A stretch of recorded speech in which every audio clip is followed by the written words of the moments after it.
Now we're laughing at the beginning of the show. TikTok, time to rock. Good evening, good morning, good afternoon to everyone who's watching from all over the world. It's your friendly neighborhood philosopher here, D Wood. And with me now, we got the Apostate Prophet. How you doing, AP? I'm doing fantastic. I am doing very, very well. How are you doing? Good, good, good. You heard of this Muhammad Hijab guy? Who? There's this guy named Muhammad Hijab. Sounds like that sounds like somebody who really doesn't like Islam made up a name to be funny and came up with that.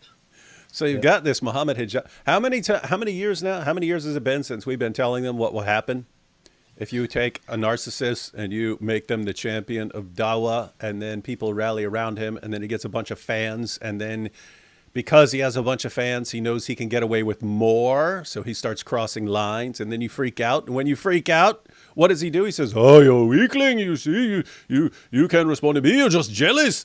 And then his fans jump all over you and so on, and there's just nothing you can do about it. Yeah, We I don't want just fans jumping all over me, but he's been doing that. And how many times did Mohammed Hijab just come out and have to make some clarifications for something outrageous that he said? It seems like that it's happening a little bit too often for a normal person. Mhm. Yeah. So, in other words, ladies and gentlemen, what AP just pointed out here, Hijab's going to do something next week, and then he's going to apologize for it the week after that, and then he's going to do something the week after that, and then he's going to apologize for it the week after that, and he's just going to keep on doing it. But as time goes on, you think, oh, he's gonna have to apologize more and more. No, he'll have to apologize less and less. He'll do stupider and stupider stuff, but the more people he has rallied around him to mindlessly defend anything he does or says, the more difficult it is. And so this is the nightmare position of people like that Sajid, Knowledge North. These guys are in. They're sitting there looking at a bunch of I can't call them. I can't just say a bunch of dumb people, because it's not just a bunch of dumb people. It's a bunch of people who like the chest thumping and stuff. And you could be intelligent and still like that. So I'm not sure exactly what to call it. They like this chest thumping Islam a lot. They like this. I'm humiliating you. I'm humiliating you. They like that. And so they're sitting there looking at this and looking at these guys who say the dumbest, most idiotic nonsense, but it's appealing because they're saying it. Ha ha, I'm crushing you. I'm humiliating you. They're looking at millions and millions of people in the Ummah rally around this. And then if you're just sitting there, breaking down, calmly explaining Islam, like the way it used to happen, you'd go sit down and listen to your teacher, and he would teach you and so on. No one's interested in that anymore. And it's sort of a nightmare situation, for them. He's a teacher too. He says, "I'm your teacher, boy." Yeah, as long as I'm your teacher, boy. I'm your teacher. I will humiliate you. These are fun times. So anyway, guys, recently the clips there were. If you look at all the stuff Hijab comes up for now, once you see him on social media and you see everyone sharing a clip, it's never about him like saying something powerful or something like this. It's always, oh, here's the latest stupid thing he said. It's powerful, you see. That's one. So what was it, a couple weeks ago when he was in trouble with some Muslims for saying, what was he saying? That he would, that being a Christian is worse than being gay. Yeah. And then Ali Dawah upped the ante. And so Ali Dawah had to say, I would rather have 50 kids all gay than one kid who's a Christian. Which is interesting because, you read the Quran, and of course you have the condemnations of Christian beliefs, but Christians are called the people of the book, and we're held in this high place where we actually get to survive, as opposed to polytheists who would just be executed. But guess what? Gays would be executed. So Christians are allowed to live. Gays would be executed. But but they would rather all their kids be gay and executed than Christian, and I can't even figure it out. It's one big giant mess, ladies and gentlemen. It's one big giant mess. That's Dawa. It is indeed. All right, so now the most recent thing that Hijab is trending for is comparing. Most of the clip he's blasting away at Jesus in the New Testament. He's a little weakling, and he's not virtuous, and he's not strong like the Muslim Jesus. And this guy's funny. He even compares Jesus to Andrew Tate. Now, he's not saying Andrew Tate is all around in every way better than Jesus. He's just saying that Andrew Tate's more of a man than Jesus, because Jesus didn't go around fighting people or something like that. Anyway, we'll take a look at. We don't want to misrepresent anything, so we're actually gonna take a look at this. He must be saying something very respectable and very good about Jesus, considering that he is a Muslim, and yeah. We'll see. That's the other thing that we keep pointing out. Their true colors keep coming out, right? Because I would say that Islam is actually an antichrist religion. It's not from God and focusing on worshiping God and honoring God. That's all a smokescreen. It's one guy, one 7th century guy was able to dupe everyone into just mindlessly supporting him. And so you've got Muslims, and they'll say, oh yeah, we respect Jesus more than you. We love Jesus more than you. And they will throw Jesus under the bus in a heartbeat if it's to defend Muhammad.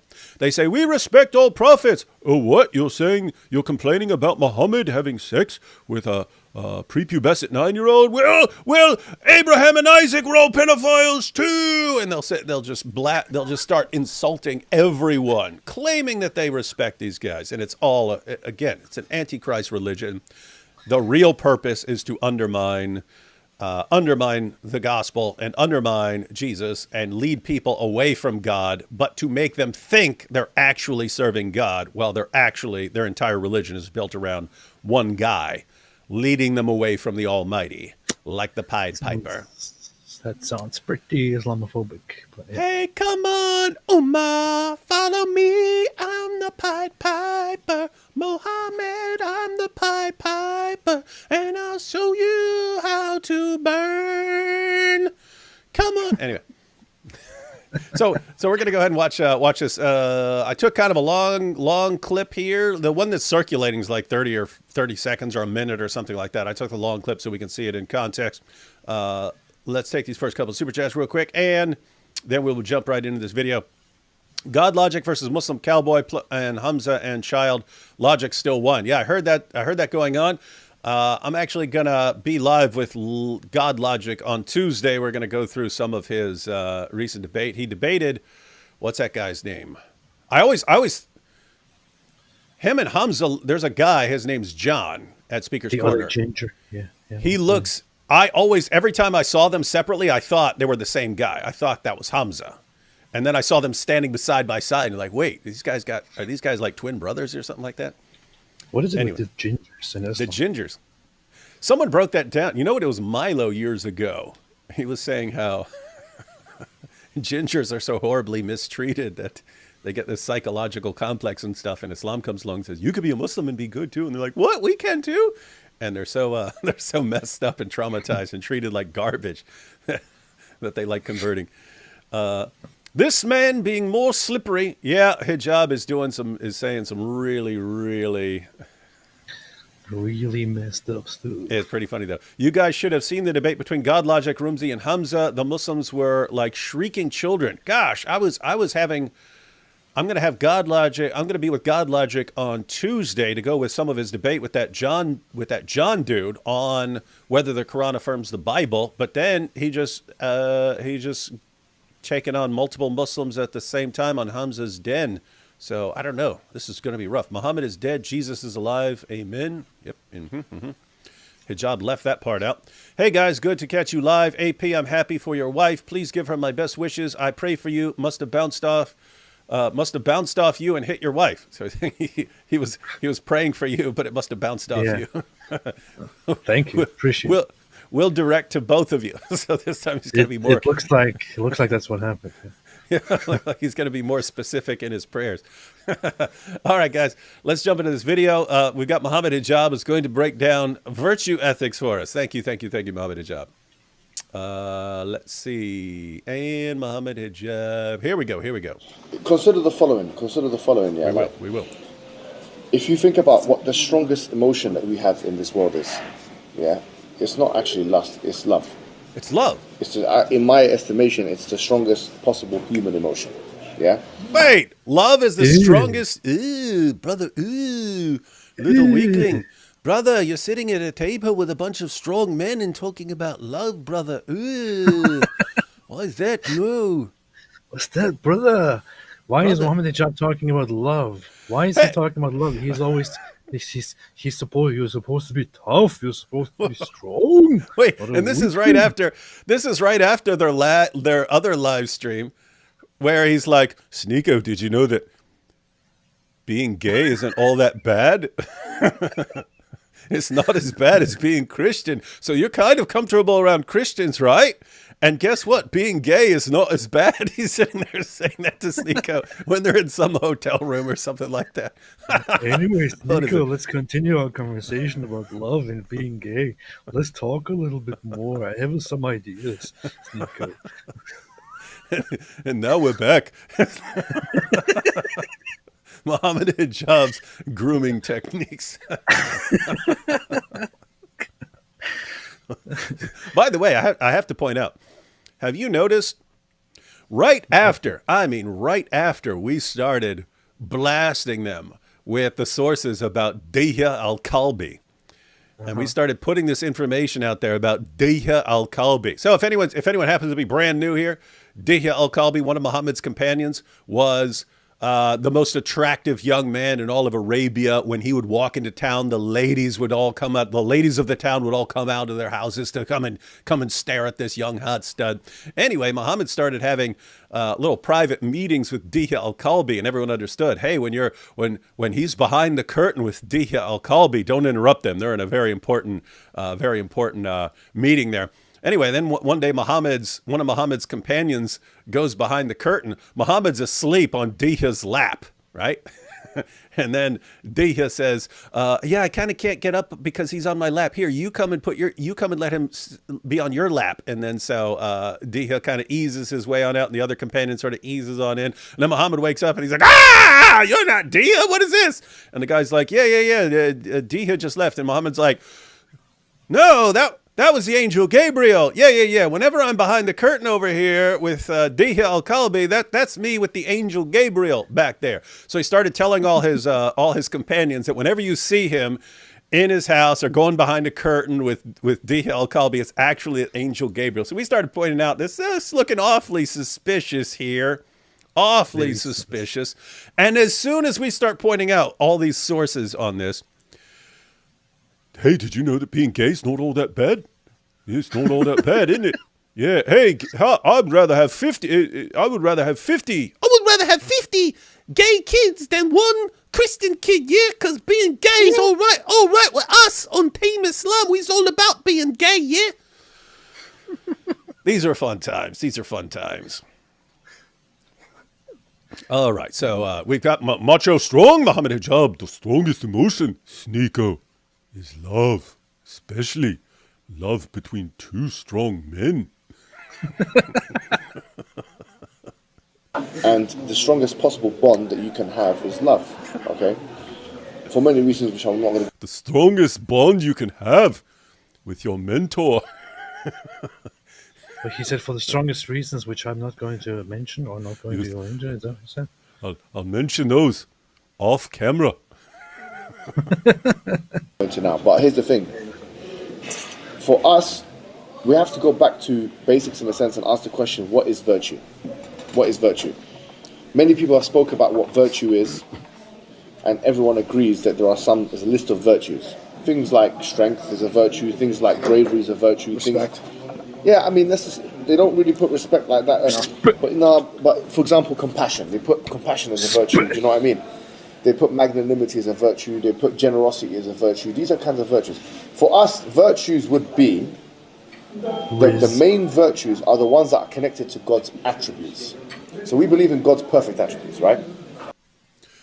So the main virtues would be the ones that are connected to the attributes of Allah. And so if Allah has an attribute, then when you are kind of reflecting those attributes in as far as you can as a human being, then that would be a virtue. All right, got it. Got hijab. For example, being a deceiver, for example, would be a very good one. This would be preferable because Allah is the best of deceivers. Mm-hmm. He's the best who ever did it. Insofar, being as deceptive as possible would be, in Islamic terms, a very virtuous thing. So I have to say, Muhammad Hijab is quite virtuous in that regard. And guys, we're not even joking here. That if you look at the Muslim sources, where Muhammad says that war is deceit, that you are, and keep in mind when they're talking about war, they're not just talking about war in like marching out against each other and you trick the army into thinking you went one way and you went a different way or something like that. They're at war with the world, according to Muhammad. According to Muhammad, it's a war against the world, and deception is your deception and terror are the main weapons that you have in this. Muhammad said they've been made victorious with terror, and he said war is deceit. So you're constantly trying to trick and deceive your enemies. And so that would be a virtue. That would be something good in Islam. And so when you see these dawah guys just constantly lying and making things up, oh, our book's been perfectly preserved. Oh, the Quran is filled with scientific miracles. And it's just like Muhammad Hijab, where he says something and later on he has to come out and apologize. It's once he's exposed for it. It's similar with the dawah arguments, that they'll make up something. It's a complete lie. They try to catch people off guard with it. It works for a while because people haven't studied it. Then people do study it and they can expose it. And then Muslims come back and, oh, yeah, that was all based on deception. But here's our new argument that we just made up. And so not even joking when we say that from the perspective of someone like Muhammad Hijab, deception would be a virtue, and you're imitating Allah. Yes. We believe Allah is all-knowing, all-seeing, all-hearing, best of deceivers. All-powerful. Best of deceivers. He's loving. He's a loving God. We do believe that Allah is a loving God. He's most merciful. Which name is that? He's compassionate, etc. The extent to which we as human beings can be virtuous is the extent to which we manifest the attributes in God in our own human way. Obviously, there's a world of difference between God's mercy and our mercy, but we can manifest a form of mercy. So for us to be virtuous, we are trying to manifest the attributes of God. Yeah? So, all right, everyone got Muhammad Hijab's view of virtue here. Just want to make sure everyone's on the page, because that's he's setting that up, and then he goes into his explanation of why Jesus in the Bible isn't nearly as virtuous as Jesus in Islam, or even as Andrew Tate in certain ways.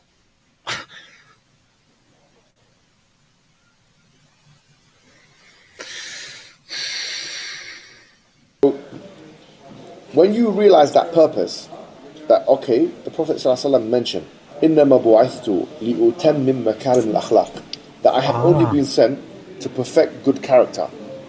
I've only been sent to make you virtuous, essentially.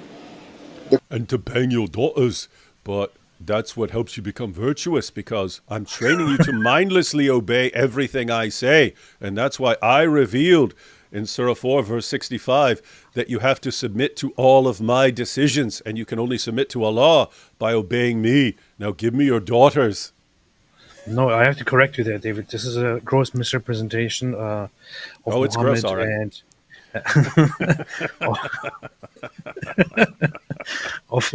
of Muhammad's intention to have sex with all the daughters of people.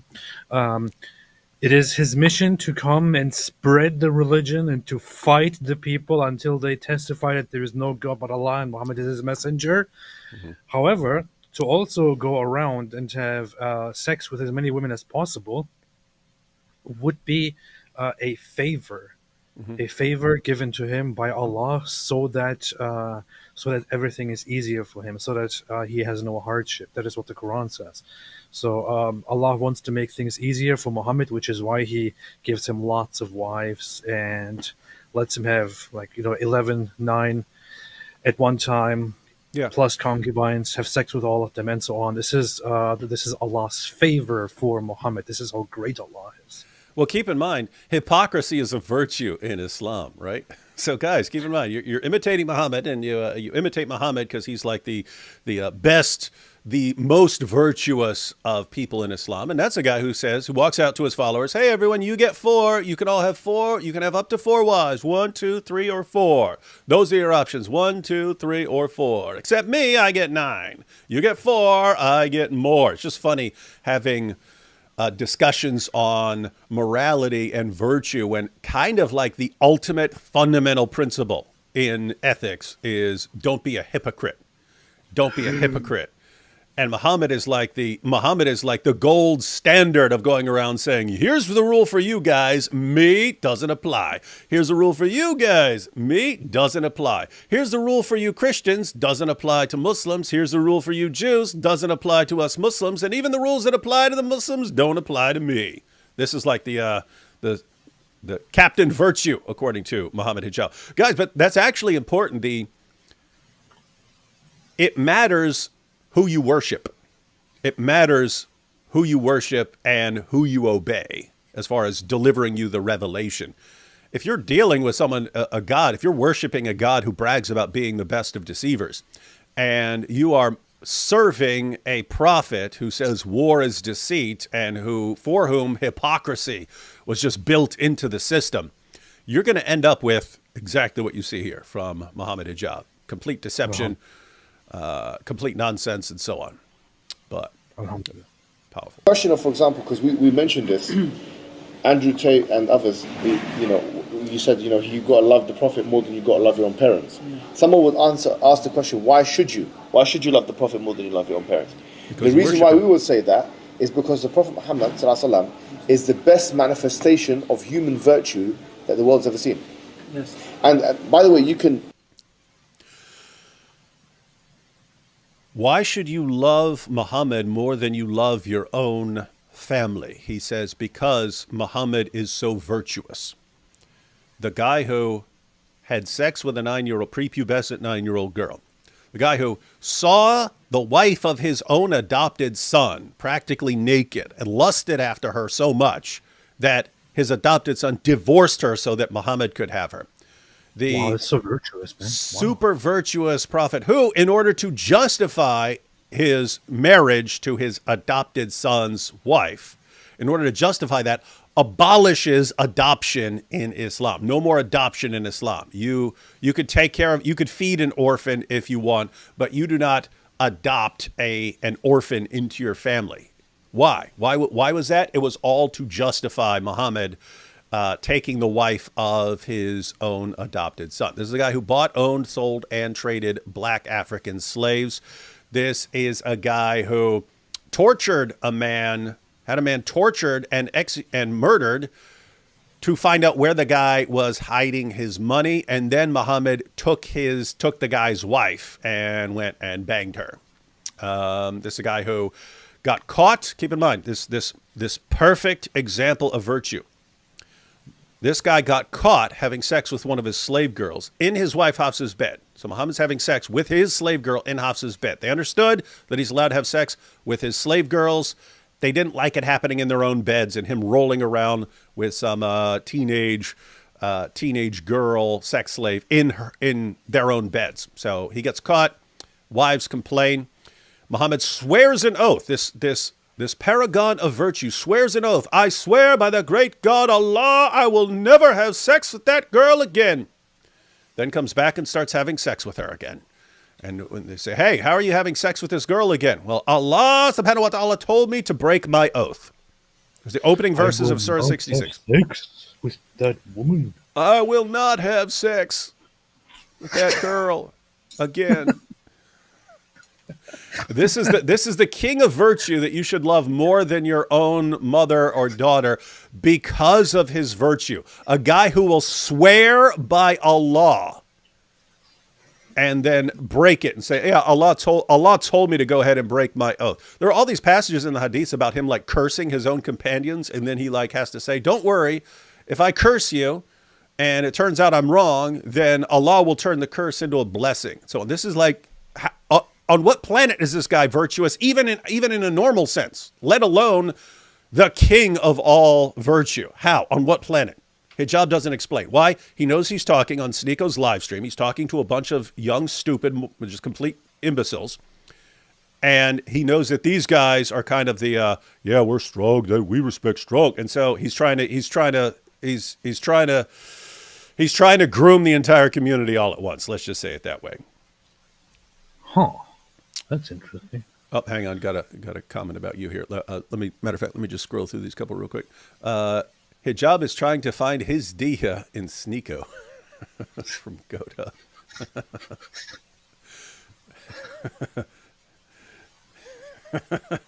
Hey, Sneeko, you're very attractive.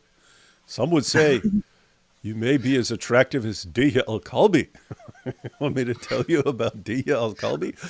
Hey, thanks everyone for helping spread awareness about International Apostasy Day for ex-Muslims. Great effort, team. We need more ex-Muslims. And Muhammad Hijab is going to help us. Watching you live for the first time at 2 a.m. with my 2-day-old newborn. Any advice for a first-time dad? Whoa. Yes. It gets easier.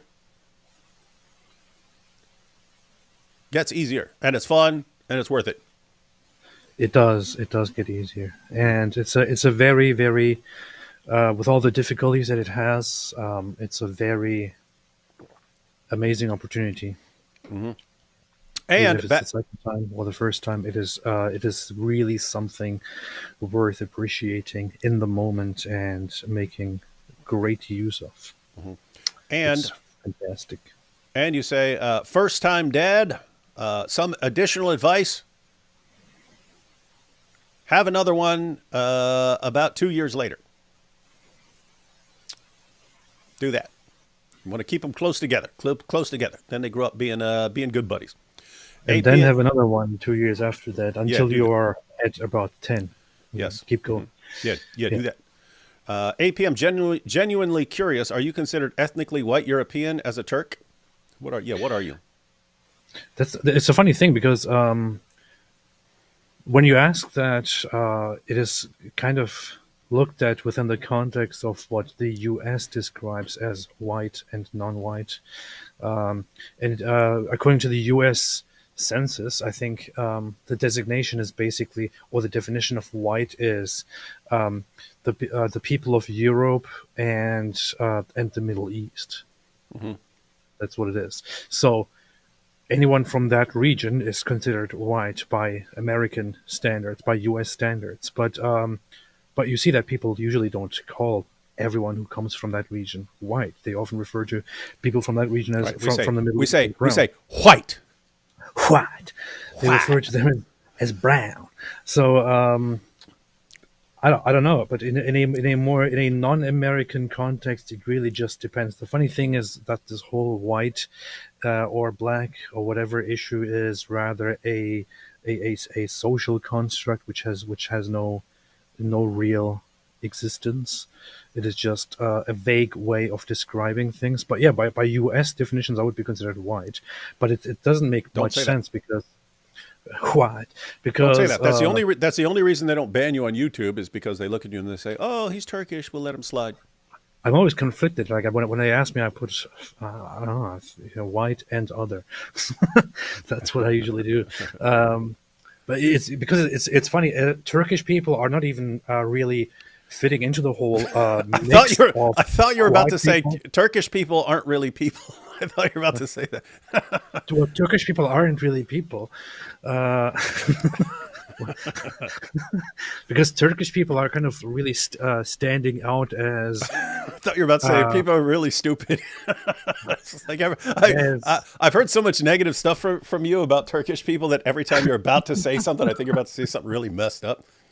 Yeah, Turkish people don't really fit into the whole thing because it's like Middle Eastern people, and the Turks are not supposed to be there. They just kind of came See, in there. Turks aren't I don't supposed to know. be. Turks aren't supposed to exist. Yeah, But yeah, so you heard it here. if you ask from an American perspective, there'll be that. Yeah. I don't know. Sneeko with Muhammad, my bad. It's the tablets I'm on. Oh yeah, it's the tablets I'm on. That's what it has to say. Yeah, what tablets were you on in the last live stream, Muhammad Hijab? We were cracking up, laughing, talking about what was he talking about? Guy's mom, someone's mom. Alex Jones. Oh, Alex Jones's mom. Yeah. Well, What have you done? what tablets were What you on? has the Jones family done? What have you achieved? Tell me about your mom. Tell me Yeah. about your mom. Tell me.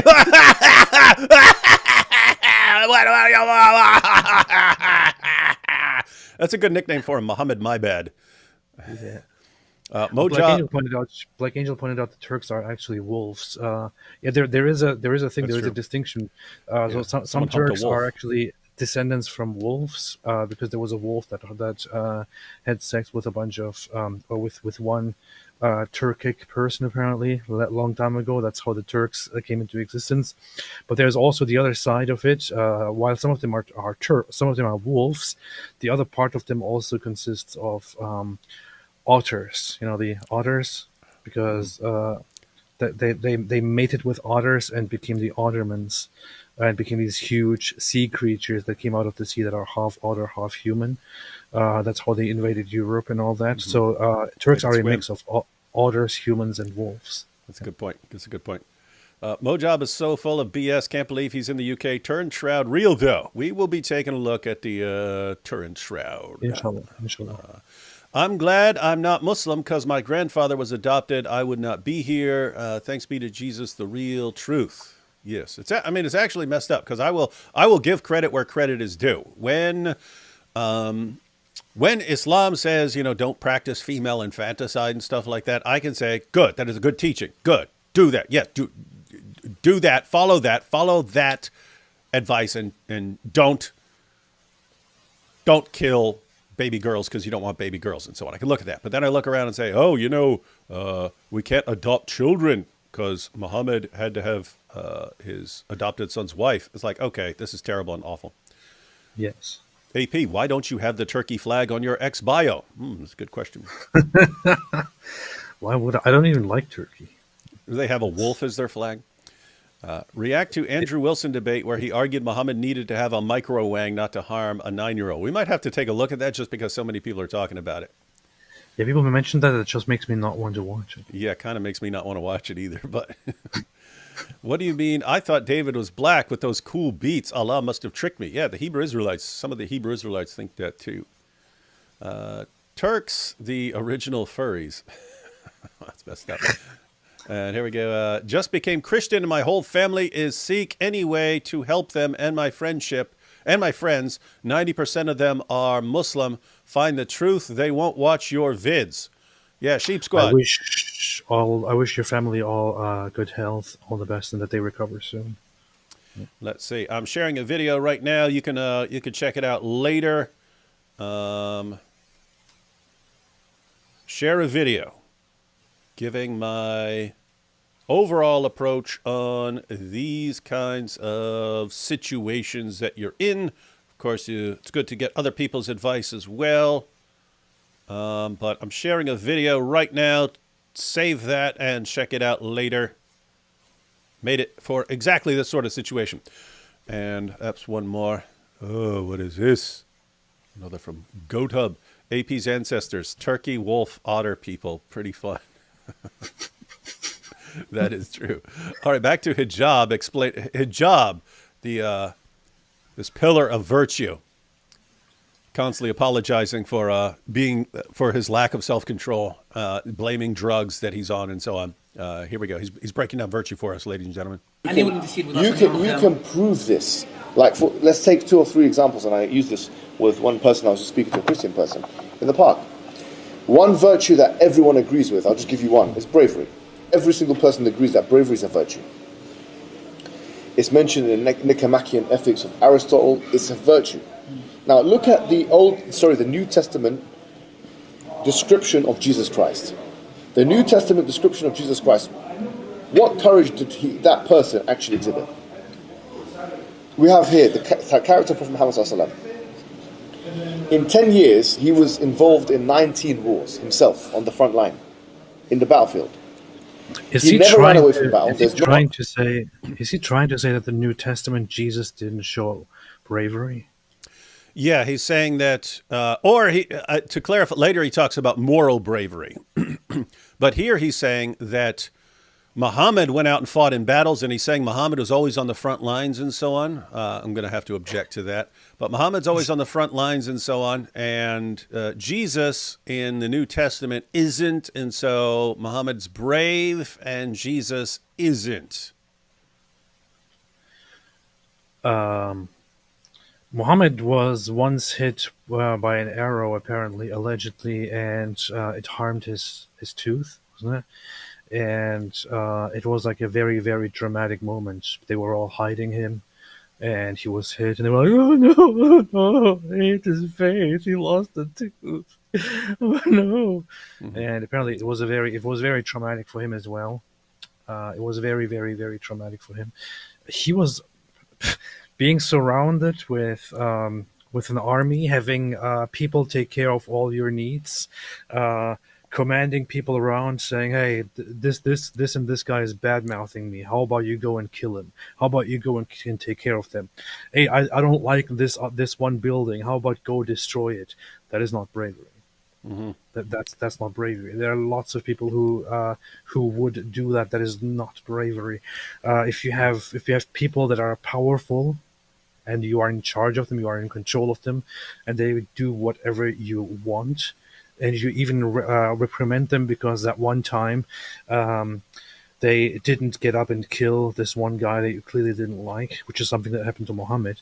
That is not bravery. There was a moment where, according to the hadiths, I forgot which of the Sahaba or which of the people that was, but upon return to Mecca, Muhammad arrives, and this one guy comes and apologizes to him and repents and wants to convert to Islam, but Muhammad really didn't like him because he was such a terrible person to him in the past.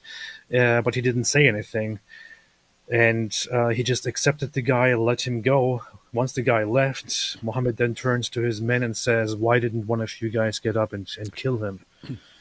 That was Abdullah ibn Abi Sar. That was okay, that was for everyone.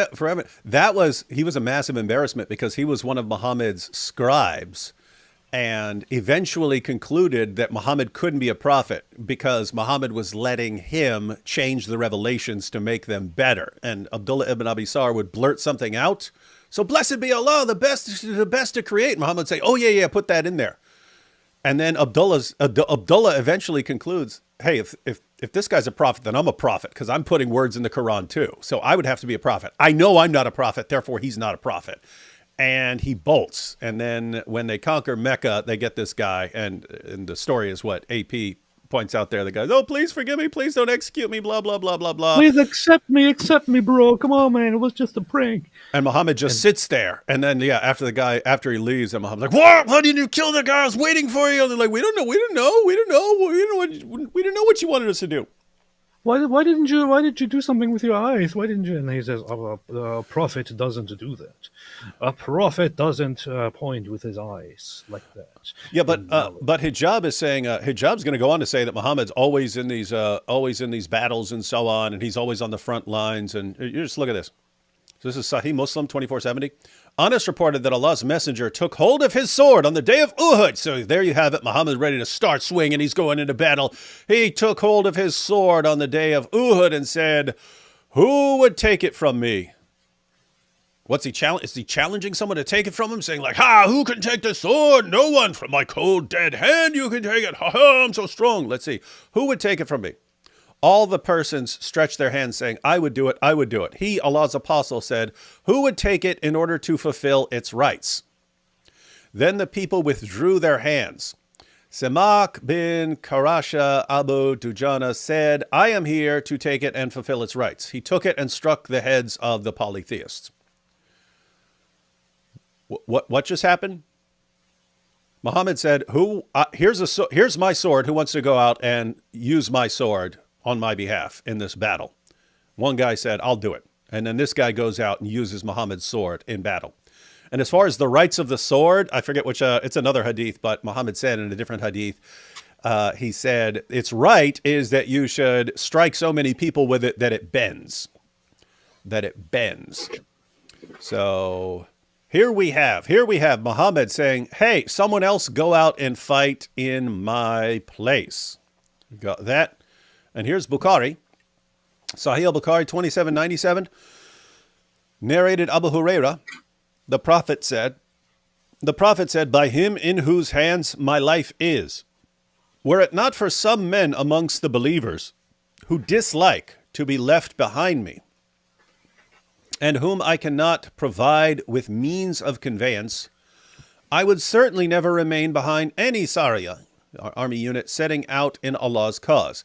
By him in whose hands my life is, I would love to be martyred in Allah's cause, and then get resurrected, and then get martyred, and then get resurrected again, and then get martyred, and then get resurrected again, and then get martyred. And then get resurrected again, and then get martyred. No. He didn't say it that many times. Let's be realistic here, AP. But guys, look at what he's saying here. Were it not for some men among the believers who don't like to be left behind when I go out to battle. So I could go out to battle, but I lack the means of conveyance for everyone. I can't bring everyone. And since I can't bring everyone, I have to leave some behind. And since I have to leave some behind, and I have no way of getting them to the battle, since they don't like being left behind with me going out to battle, therefore, I have to stay back too. I have to stay back too, because they're going to feel bad if I'm out fighting and they have to stay at home. So I'm going to stay at home too. But just so you know, I swear, just like I swore that I would stop having sex with that slave girl, and it was totally false. But I swear, by him in whose hands my life is, I would love to be martyred. Guys, I would really love to be martyred. I'd love to go out fighting with you. I really, really would. I would love to go out there and fight, but I have to stay behind. I have to stay back here because people would feel bad if I can't get them to the battle, but I go out to the battle. So I'll just stay back here and bang my wives while you guys go out and fight for me. Bang my wives. Got that, everyone? And I'm saying that because those sources that I just quoted, they're going to completely contradict what Muhammad Hijab is saying that Muhammad did. He's going to say Muhammad was always in the battles and he's always in the front lines and so on. And you see in the hadith, hey, someone want to take my sword and go out and fight for me? There's another hadith where Muhammad puts on two coats of armor and stuff like that because he's so worried about being hit and so on. Anyway, all right, I backed this. I just want to go out there banging my wives. I backed this thing up a little bit like Muhammad with Diha al-Kalabi so we can see what he said. Aristotle, it's a virtue. Now look at the New Testament description of Jesus Christ. The New Testament description of Jesus Christ. What courage did that person actually exhibit? We have here the character of Muhammad sallallahu alaihi wasallam. What courage did Jesus? All right. Simply going to endure the worst punishment anyone could endure, crucifixion, for the sake of others. What courage did this man? What courage does the man who throws himself on a grenade to save all those around him? What courage does that man have? Should have ran away and hid behind the lines like Muhammad. Where does the Jesus in the New Testament go around massacring people and taking sex slaves? He's a weakling. Where does he do that? He's a weakling. I mean, you have to just as an observer from the outside, right, who is not a Christian, you could look at the narrative of Jesus in the New Testament, and you could conclude, you would probably not conclude that this person doesn't have courage, right? He is throughout the entire narrative, he is repeatedly threatened. He in advance says that he is going to be handed over to the goyim. By the way, that's what it says here. I think the gropers should pay attention sometimes to the narrative and the language used in the New Testament, because apparently this is a word that they really don't like, and they think Jews are using this, they're evil. So he's going to be handed over to the Gentiles, and they are going to have their way with him, and he's going to be killed. and his blood. His blood is a very, very significant role. He advances this. He announces this in advance. He is repeatedly prompted to look for a way out, even when he is held by the authorities and put before all the people. And he repeatedly simply sticks to the mission of going to the cross and finally dying. Despite all the threats, even way before that, he keeps on preaching and keeps on preaching and keeps on preaching, doesn't back down. Are you really going to tell me that this is not courage? What is? What is courage? Is courage being threatened in Mecca, allegedly, and then fleeing, right? Fleeing from the back door of your house, fleeing to a different place to escape the wrath of the polytheists, and then to in the safety of a different place, which Jews built, by the way, to there build your Islamic state, and then attack those polytheists once you are larger in number. Is fleeing from your enemies, fleeing to safety, is that courage? Because that's what Muhammad did.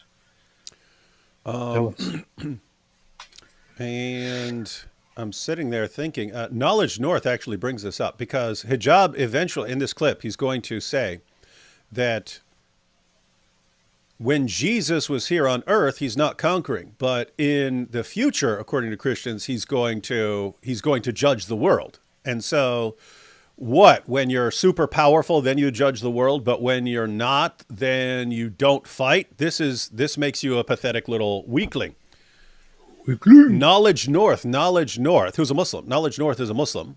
He's friends with Sajid, but he points out that's exactly the criticism that people use against Muhammad. That when he's outnumbered in Mecca, he doesn't fight, and then once he has an army, then he has to subjugate everyone. In other words, the exact objection that Muhammad Hijab uses against Jesus is perfectly played out in the life of Muhammad. And he doesn't get it, and he probably does get it, but he just doesn't care, because he knows he knows who he's imitating.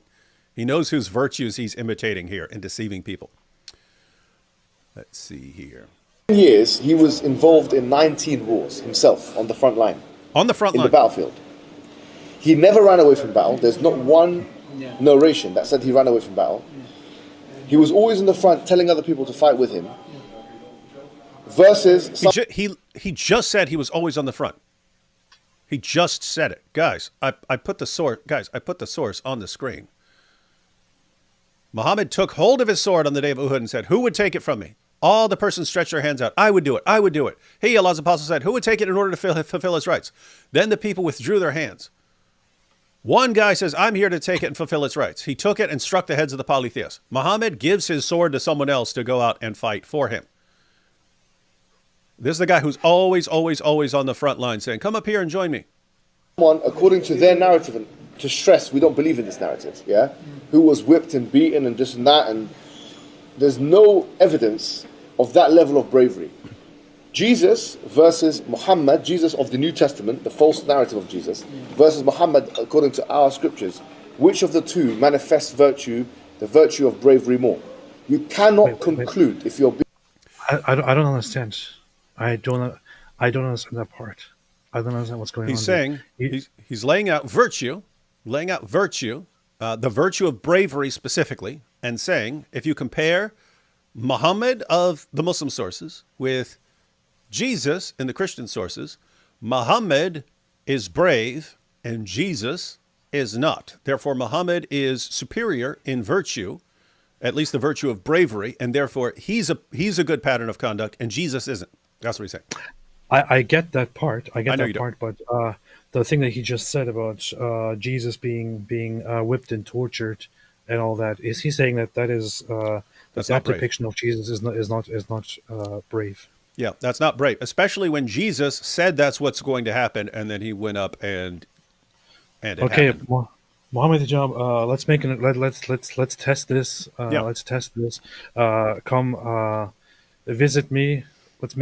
let's make an agreement in advance that you will fully submit to all that, and then let's subject you. I will happily subject you to everything that Jesus was subjected to according to the narrative, and let's see if you think that is bravery or not. And by the way, look, I mean, seriously, little side note here. Think about who's talking here. Muhammad Hijab, who's always, oh, we should defeat the Jews. We should defeat the Jews. And he's sitting here eating at this fancy restaurant while his fellow Muslims are dying, fighting the Jews and fighting everyone else. And he's sitting here at this, a very nice restaurant. I don't know where that is, but the restaurant looks banging. And he's sitting there with Ali Dawah and Sneeko and talking about how Jesus, it wasn't brave. And that Muhammad was, and Muhammad Hijab imitates Muhammad's bravery. And what's he doing? Yeah, he's sitting here eating while other people are out there doing the fighting for him. Perfect illustration of virtue in Islam. So anyway, the point there, ladies and gentlemen, is again, hypocrisy is built into Islam. He's sitting there condemning Jesus as not being brave because he doesn't actually go out and start swinging a sword. Meanwhile, Muhammad Hijab, what does he do? He sits in the comfort of his own places, homes, who knows how many, because we don't know how many wives he has, in the UK, talking trash about everyone else. And running from, challenging people to fight, and then when they agree to fight, he backs down like a little coward. Challenging people to debate, and then when they accept, he backs down like a little coward. And he's talking about virtue, this guy. It's pathetic. Being honest, on a historical level, that Jesus in the New Testament, which we don't believe is a true Jesus, we believe that's a fabricated version of Jesus, that even though our God and our prophet affirmed that the scriptures that the Jews and Christians have as the inspired, preserved, authoritative word of God, but we don't actually believe what our God and our prophets say. We believe what makes us feel good. Got that, AP? Yeah. So guys, just to be clear, the Quran affirms the inspiration, the preservation, and the authority of scriptures that Christians have.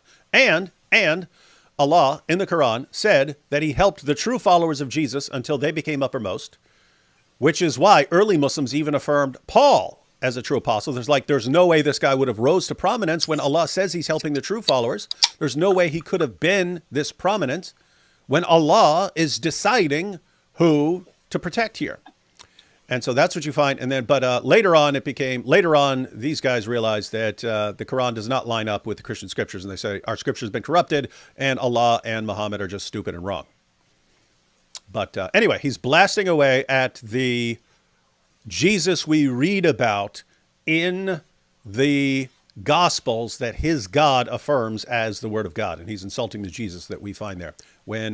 Just keep in mind, the Quran orders Christians. It's a flat out command. It's a flat out command. Surah 5, verse 47 of the Quran orders Christians to judge by the gospel.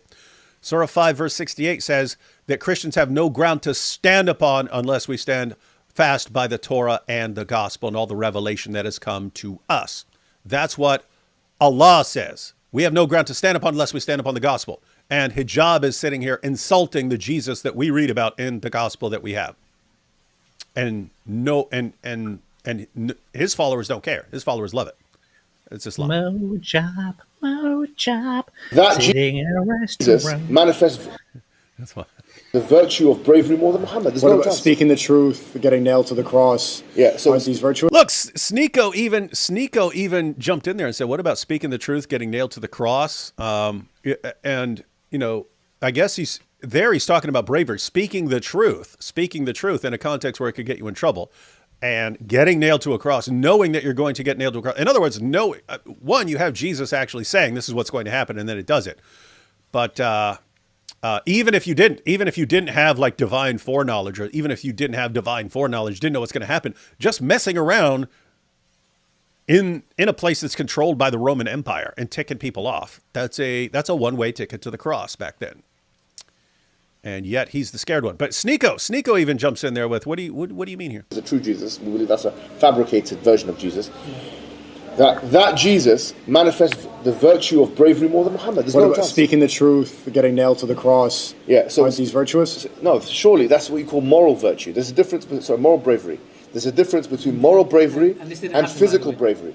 But then, if you want to amalgamate all time, What do you mean physical bravery? Facing torture and death on behalf of others. What the heck do you mean by physical? It doesn't get any more. It doesn't get any braver than that. Again, the guy who says, "Hey, they just threw a grenade over there. Let me run and jump on it to save everyone around me."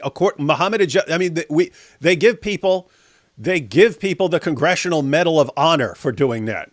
It's the highest award for bravery that you can possibly get. And Hijab saying, "No, if you do that, you're a dumb loser and a coward, because you should be going around fighting like me in here as I'm fighting this sushi or whatever the heck I'm eating." This just makes me think of. I watched the movie The Passion of the Christ several times. Several times. Some people say it has too much focus on the bloody and suffering part and all that. However, I'm just imagining Muhammad Hijab now going through all the torture and going through all the mistreatment and being put on a cross, having nails driven through his hands and body parts. And then you should ask him, "So what do you think? Do you think this was an act of bravery?" And he's probably going to be like, no, I don't think so. I don't think so. No, That wasn't brave. No. Bravery is sitting here shoveling French fries in my face with Ali Dawa and Sneeko. That's real bravery. If you give me some sausage, then maybe that's going to be brave. But That's real brave. That's super brave. To guys, like, get me a drink. That's brave. being completely serious here, and I'm not talking to all you Muslims, because there are some Muslims who are watching this going, this is stupid and insane, and what a hypocrite this guy is. But for those of you who are Hijab fans, I mean, how do you sit here and watch a guy who's saying Jesus wasn't brave because he didn't exhibit physical bravery, even though he went to the cross for the sake of other people? But that's not brave. That's not brave. Only going out and fighting is brave, and that's why we imitate Muhammad. And he's sitting here in a restaurant. He's sitting here in a restaurant, refusing to fight anyone ever. Don't know what you do. In other words, guys, you are following an obvious hypocrite according to his own standards. I think his standards are stupid and ridiculous. And he's like twisting virtue ethics into something that somehow fits Islam when it wouldn't. Matter of fact, we can do an entire show one day going through Aristotle's Nicomachean Ethics and seeing how Muhammad would fare using that as a standard, since that's what Muhammad Hijab brought up. But I don't know. It's like built into dawah. We are here to deceive gullible people, and yes, there are going to be smart people who catch on, but who cares if most of the people have been deceived by what I just said because they're stupid? Then good day for dawah. Good day for dawah. You said it wrong though. You said Nicomachean. You're supposed to say Nicomachean. That's what he said. That's how he pronounced it. So, but who am I supposed to believe, Muhammad Hijab or you? Muhammad Hijab, obviously. So any definition of bravery you like. By the way, I'd have to look at the Greek. I've heard people say that both, like in philosophy classrooms. They say Nicomachean ethics and Nicomachean ethics. No, he said Nika. He said Nicomachean. Oh, did he? I've never heard that one. Yeah. That's not one. That was not There is no difference of opinion that bravery is. Essentially, most of the definitions would say, like, you have fear, but you act even despite the fear. Like, let me give you an interesting definition of virtue, of bravery, according to Custamato, who was Mike Tyson's trainer. He said the difference between the brave man and the hero is not that the brave man doesn't feel fear and that the hero does. He said both of them feel fear, but one of them acts upon it and the other one doesn't. That's an interesting modern definition of bravery, but it's in line with the classical ones. What I'm trying to say is that. So now you have Custamato, and guys, Custamato did say that. Custamato did say that. That's Mike Tyson's original trainer, and that's a guy who got Mike Tyson out of, I don't know if he was in an orphanage or whatever, but that's a guy who took care of him. Well, Jesus wasn't afraid, so therefore he wasn't brave. So. When you're involved in, and this is usually used as an argument against Islam, They usually say that the fact that the Prophet ﷺ engaged in so much war showed the kind of barbaric nature of the Prophet and all that kind of thing. In fact, this is ample evidence of his bravery. And if you want to I would say this is a big misrepresentation. It wasn't just Muhammad who was barbaric; it was also his followers, and even to this day, many people who advocate on his behalf. So I wouldn't restrict that just to the Prophet Muhammad. This is a very, very gross misrepresentation again on Muhammad Hijab's behalf. And he was not just barbaric for for all the fighting and all that. He was also barbaric for being very, very uncivilized, being very unable to be around little children and women, having to have sex with everything that walks, wanting to kill people, wanting everything destroyed that he doesn't like, and so on. So, yeah. If you think that it is a good quality, then go ahead. Did you know that there is a second Passion of the Christ coming? Apparently, it's in the making. Somebody in the chat just said it. Oh yeah, it's about the resurrection. Oh yeah. They've been talking about that for years. It's interesting if they finally make it. Apparently it's coming out in 2025. Huh. But it's kind of... That'd be dope. I'm kind of worried about it because it's Mel Gibson.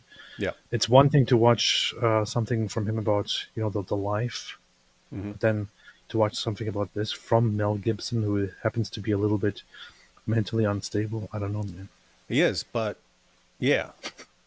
See, here's what's weird, and this is like with Kanye. The people who are a bit mentally unstable, they're usually outside the box type guys, and they can come up with if they can control it, they can come up with super cool stuff. And then if the crazy part takes over, then they get into all kinds of trouble and stuff. And looks like with Kanye, looks like it's actually like the crazy is completely taking over. And so, yeah. Hey, Kanye, you need to go down and hang out with Mel Gibson because he can help you try to control the crazy part and use it to your advantage and not to like destroying yourself. I wouldn't want to see that because I think the one major outcome of that I see is hating Jews. No. That was when he was crazy, man. What are you even talking about? They're both crazy. That was when he was crazy and drunk. Come on, leave the guy alone. Stop picking on him. Hey, it's interesting. I watched the Passion of the Christ with Shabir Ali. That's the only time I've ever seen it. Wait, no. I watched it. That was the second time I watched it. I went and watched it with a group of students. We were all students at ODU, and then I went and saw it with Shabir Ali because he was coming to town to debate Mike Licona, and I messaged him. I was like, hey, the Passion of the Christ just came out, and it might come up in the debate since you guys are debating Jesus' death and resurrection. So if you're not going to see it and you want to see it beforehand in case it comes up, then I'll take you to see it. So we did that. But it was when I was watching the movie, at first they pull out rods and they start beating Jesus with rods. And I'm like, oh, this is all wrong. This is wrong. They would use the flagrum, right? That was these leather thongs with chunks of bone and metal. And it was a purpose. Like what's the purpose of beating someone with rods, right? There was a purpose to the scourging. And that was they didn't want young, strong, military age guys kicking and fighting and screaming with them while they're trying to hold them down and nail them to a cross. So part of the purpose of the scourging was to weaken you so that by the time they're nailing you to the cross, you're like, please get this over with. Please get this over with. Please just hurry up and get this over with. The beating was called the half death because guys would be half dead by the time it was finished and so on. Anyway, so at first they're hitting him with rods, and I was like, this isn't right. This isn't what I've read. And all of a sudden, then they pull out the flagrums with chunks of metal, and then it starts ripping flesh open, and it gets all really horrible, but definitely more historically accurate. But if you willingly face that, ladies and gentlemen, you're not strong according to Muhammad Hijab. You're a little weakling. No, you're a weakling. This is with any other religious figure. There's no other religious figure that you have historical evidence of that manifests that one virtue, which, by the way, Aristotle said is the mother of all virtues, because without it, no other virtues can stand, more than Prophet Muhammad.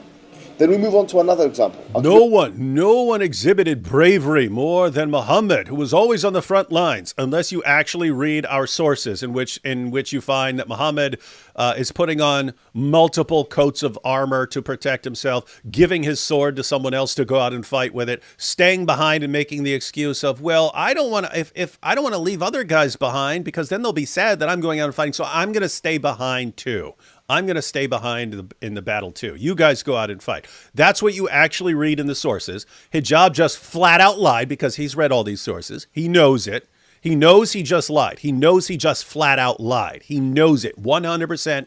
He knows that he just lied to all these guys. And it's good because that's a virtue for him. That's good because that's a virtue. But now he's going on to something else. What's that? I can think of different individuals, like, for example, Alexander the Great, who is also mentioned in the Quran, of course, as Dhul Qarnayn, and who was apparently guided by Allah. He was probably much better than Muhammad in that regard. Many other people, I don't know. Genghis Khan here. Genghis Khan. Well, he's talking about the religious figures and the ones that we actually have. Yeah, and as long as you just flat out lie about Muhammad and you leave out the parts about him staying back and having other guys go out and fight for him, you leave out the parts about him gearing up with multiple suits of armor to protect himself, you leave out the parts about him giving his sword to someone else and saying, you go out and fight for me. If you leave out all this stuff and you just go with what Muhammad Hijab lies, then you get this guy who's just supremely brave, and he's just the standard of bravery. He's the perfect example, and that's why we follow him. And well, there's one thing you're forgetting, which is that both Alexander the Great and Genghis Khan were, within their religious context, actually religious figures. Yeah, so in your face, Muhammad Hijab. Yeah. That's right. That's right. Alexander the Great did go around getting worshipped all over the place. So yeah, he was considered divine. He was considered a god. And Genghis Khan was considered holy in the Mongol mythology that was developing at the time, and some people will still revere him as such. So yeah. So how about that? Yes, but I mean, it's just hilarious. So what he's saying about Muhammad being the only person that we have historical information on in a religious context, being this super brave warrior, completely false based on what AP just said. And if you read the Muslim sources, Hijab's description of Muhammad is nonsense. And this is what you do. Why? You're talking to Sneeko, who does not know, and you're talking to Sneeko's fans who do not know any of this. Therefore, you can say whatever you want, and they're ignorant enough that you can deceive them. And that's a virtue.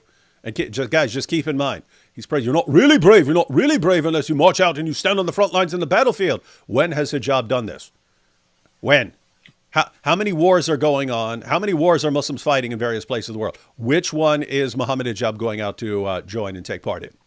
What is he? He stays behind while others go out and fight. And he's talking about bravery. What does he want? He wants the reputation of bravery without actually being as brave as he proclaims. Where's he getting that from? He follows the example of Muhammad. That's what they do. Let's take a couple super chats, and then we'll jump back into this because he's coming out with a second example. What's that? Stepping into grace made a good point and said King David too. See, you even have biblical figures.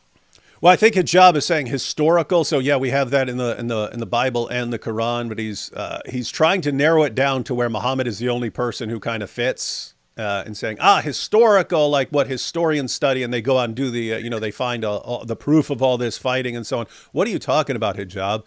Like, what if you're talking about what's in the sources, what's in the Christian sources, what's in the Jewish sources, what's in the Muslim sources? Yeah, Muhammad fought, so did David, so did David. David fought in a bunch of wars and so on. He's going to say, but historically, I mean, if you're talking about something that's not that like you're going to find archaeologically, then you don't know anything about Muhammad. You have people who don't even believe Muhammad existed if they're just going with that. So anyway, this sounds like he's going to narrow it down. The more you mention another alternative, because no, I'm talking only in the Arabian Peninsula. No, I'm only talking about in the 7th century specifically. Yeah. No, I'm only talking about Islamically. No, only people who were named Muhammad. Yeah, that's what he's doing. Jummy at Termity 3649. Dihya looks just like Jibreel. Convenient. Yeah, that's what I'm saying. There are a bunch of passages about Muhammad programming his followers that when they see him with Dehya, to assume that it's Gabriel. Who is this Daniel guy everyone is talking about, and what makes him such a kinky Jew? Oh, Daniel Hakika Jew. What if the Quran was intended to be read as an obscene comedy? Momo and his exploits and hypocrisy could then be the ultimate tongue-in-cheek mockery of the hero's journey. Momo is the Arab Patrick Bateman, the Arabian Psycho. That would be that'd be a funny name for some sort of skit or something like that, or a biography about Muhammad, Arabian Psycho. That's funny. Sheep Squad, Singh Basi, a former Sikh, now a Christian, has written a book called Light of the Satguru, Good News for Sikhs, specifically to reach Sikhs with the gospel of Jesus Christ. That was that's in response to former Sikh who left a super chat earlier, so that might be something to check out there. 100 points to the guy. 100 points to the guy who put it in Mo Hijab mouth. What are you guys talking about, man? What's all this pervy stuff? Got these AP fans coming over here saying mean stuff. Why do you have to think that? Why do you think that has to be something, perverted? Yeah, could be talking about food. Could be talking about the French fries. Hey, sneak out 100 points if you put one of those French fries you got there. Oh no, they call them chips there. I think they call them chips over there. Well, maybe we're talking about words, putting words in Muhammad Hijab's mouth. Yeah, something like that, or French fries. Yeah. AP, why does Turkey hate Christians and Christianity? As an ex-Muslim Christian, it really angers me, and I feel like screaming at Turks because of this. All Turks, everywhere. Well, it's mainly because of the mental deficiency and the results of wrong breeding practices and a genetic factor that is involved as well. According to some people, I wouldn't say that. I wouldn't argue that at all. I would say it has to do mainly with historical, with indoctrination that is taught to Turkish people. Turkish people are always taught to be very proud of who they are, very proud of being of that certain race of Turkish people.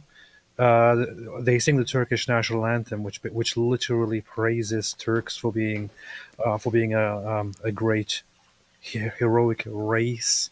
That's what it actually says. Yes, I know to Europeans all of this sounds very, very, very weird and very problematic and outlandish.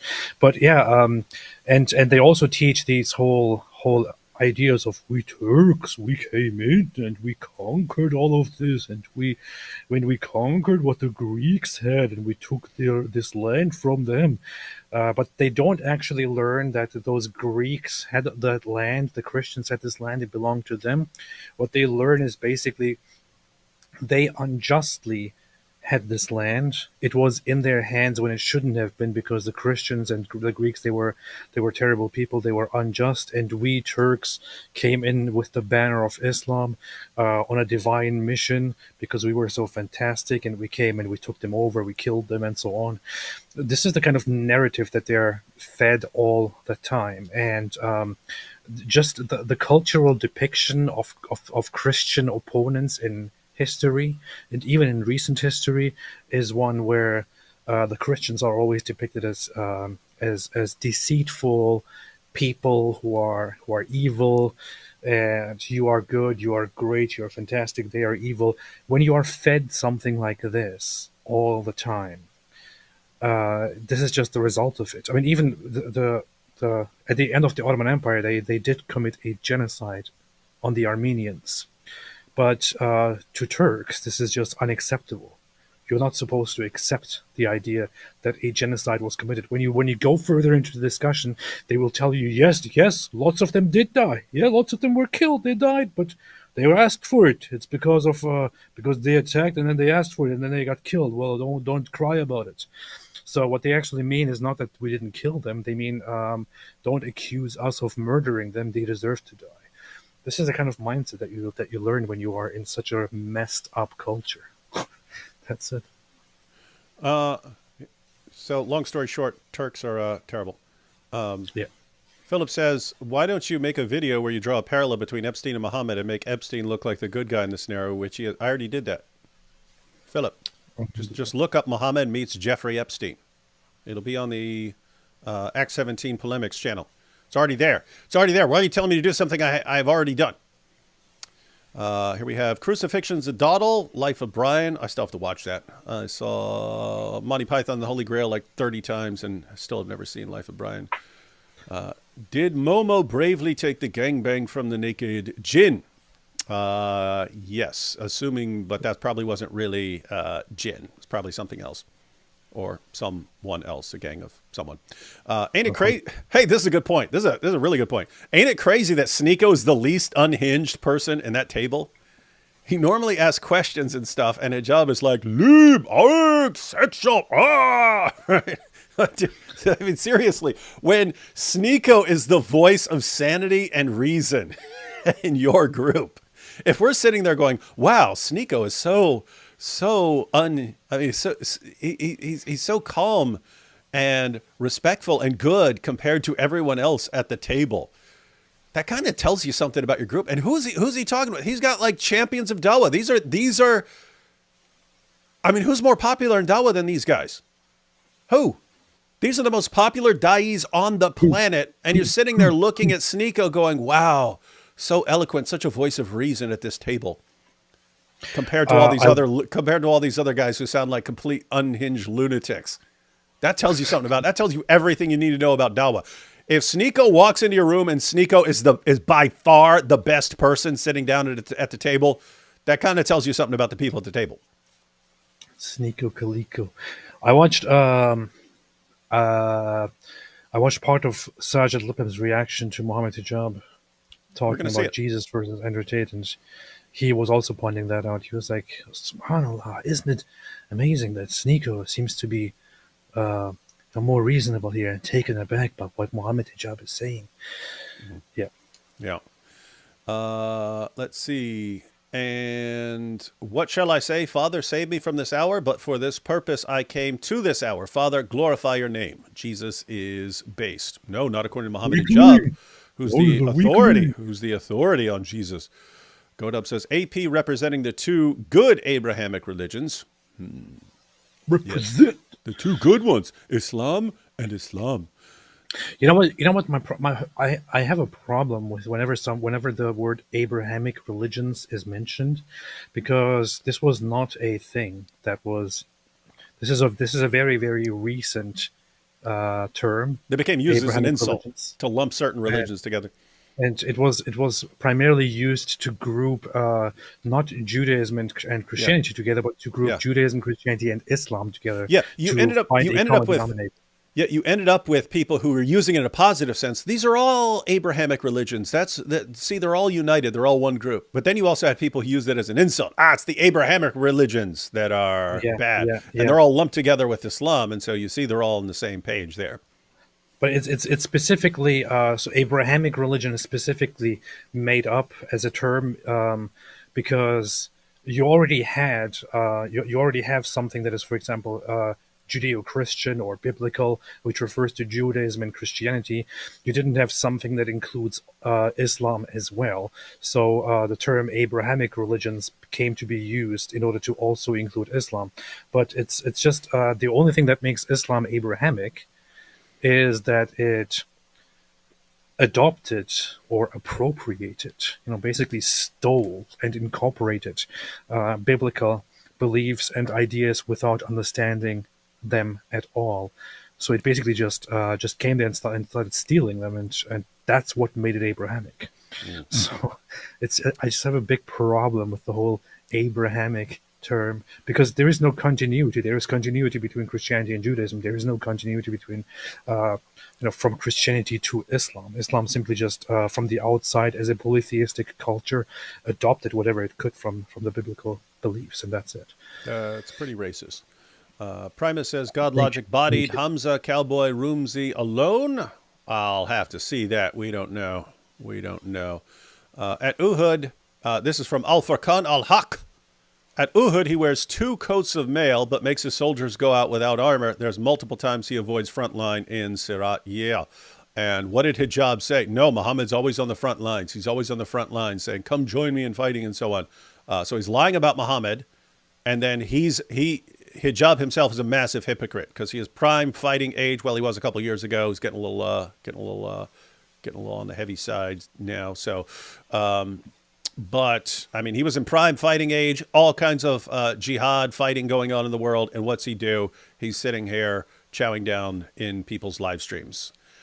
I predict that the more these Dawa Genesis gain popularity, the higher the apostasy rate. Oh, I mean, absolutely. You're entirely correct, which is why we love these guys. We absolutely love these guys. I've said it before. I've said it before. These are gold mines. These are gold mines. When you get a new Dawagandist who is a narcissist, that's who you're looking for. You're looking for, one, a narcissist, but two, someone who has some degree of ability to rally other people around him. And once you've got that, you just want you want several guys like that, because they'll eventually be craving all the attention for themselves. And Islam is already going to implode from within because of who their Dawah guys are. We just want to help them out. And how do we do that? Well, these are gold mines. You just go around and visit your gold mine every once in a while, and you see what your gold mines are producing, and you look at what Muhammad Hijab is producing. Nothing that's actually helping Islam. Did you see the Logic and John debate and him on Hamza's live with Cowboy and Ramsey today for like 3 hours? No, I didn't. I was asleep, but I'm going to check it out. Jesus' occupation in the mortal world was a humble carpenter, assuming he inherited Joseph's job. He did. Yet he got the balls to stand up against the authority and preach a new teaching. That is courage to me. Yeah, so you had multiple things. One, he's in an environment where you have Romans who will execute you for stirring up any trouble. And Jesus repeatedly sets himself at odds with the religious leaders of the time. We might check out some of that depending on what Hijab says here. Sounds like Mo likes it between the cheeks. That is what it sounds like, guys. I'm serious. It sounds like that in the Muslim sources. Like you can't prove it. Like I can't prove that he wasn't meeting with Jibreel or something like that, who just happened to look exactly like Dihya al-Kalbi behind the curtain. But you know what that sounds like. You know what that sounds like. Sheikh Mike Wingeling, Hijab has a point. This Jesus guy in the Bible sounds nothing like a Muslim. Turn the other cheek, Isa would behead those who slap him and their goats. And Jesus, who cast out demons and faced the powers of hell while his disciples argued or slept, is wimpy and not courageous. Muhammad, who did nothing but lose to demons and black magic, was brave. Yeah, and the guy who, if you'll recall correctly, Muhammad repeatedly just went up to a mountain to hurl himself off, and Jibreel would have to talk him down off the mountain. Hey, what about the stories when Muhammad thought he was being attacked by a demon and he runs home to his wife Khadijah to protect him? Cover me, Khadijah, cover me. And Khadijah's, what's wrong? Oh, there's a demon. He's a demon. Get it. He's trying to get me. You run to your wife. You run to your wife to protect you from the demon. Did you run to your wife to protect you from the armies too, Muhammad? Physical bravery is not running away from a dragon. That's true. Yes. Let's get physical. Let's get physical. Yes, Nicomachean Ethics is one of the best books. It's good stuff. Pretty good. Who's AP to talk about Prophet Muhammad? Doesn't even know magnesium malate is better for sleep than melatonin. Plus, only weaklings need to sleep. Good point. If you insult my melatonin, I will come for you and behead you. David, what do you think of the abolitionist movement, the modern day anti-abortion movement, not the anti-slavery movement, just to be clear? Well, I'm a Christian, so I believe abortion is wrong. It's also... from the perspective of, if you're just looking at the Constitution and so on, it does seem like it's a states' rights issue. Notice that's separate from the moral issue. I don't know what to do about it. So, and I would want there to be no abortion. How you go about that and so on, whether this way or some other way, I do not know. Not my area. I don't like abortion. I don't like the abortion. Yeah, darn right. Make Anatolia Byzantine again. Turks back to Turkmenistan. Yeah, AP, take your people and go back to Turkmenistan. Fine, man. Leave me alone. Leave and go back to. Most names of groups started as an insult. That is true. Life of Brian is a masterpiece. I'll still have to watch it. All right, let's get back to this video because it's super dope. Another example. So he gave his example of bravery. Now he's going to even give another example of how Jesus isn't virtuous in the Bible, or Muhammad is, something like that. Okay, so that's bravery. Fine. You Wait. make a point. I totally forgot. He was talking, maybe he's going to bring it up again, but he's talking about how the Jesus in Islam is virtuous, but not Jesus in the New Testament. We're gonna have a problem with that, but we'll check that out when he says it. Huh? Okay. Continue. Yeah. Continue. What else? We say we'll go to an example of forgiveness. Let me preamble this with the following. If you have a prisoner and a prison guard, you've got a prisoner in the prison cell, and you have a prison guard, yeah? If, for example, the prison guard is going to take the prisoner and go and do something with him, and the prisoner says to the prison guard, he says to him, I was going to take revenge on you, but today I'm not going to take revenge. The prisoner says that to the prison guard. Would that be considered to be magnanimous or forgiving, merciful behavior? Not necessarily. Why? Because he doesn't have any power. So a prerequisite for showing mercy on someone is to have power. He just changed what he's talking about. He said forgiveness at first, and then he said that a prerequisite for showing mercy is having power. Is having power. So what he's going to say is Muhammad was merciful because Muhammad eventually had power over people. Jesus didn't, therefore Jesus wasn't merciful. This is just it's so stupid. Whenever this guy talks, all he does is to slowly try to reason his discussion into setting up the conditions and the perimeters, whatever it is, in order to set up the discussion in such a way that it favors Islam, and then to say something good about Muhammad. That's all it does. And it just, every single time that it occurs, every single time that he does it, it sounds just so deceptive and dishonest to any person who has a little bit of a mind to see what's going on here.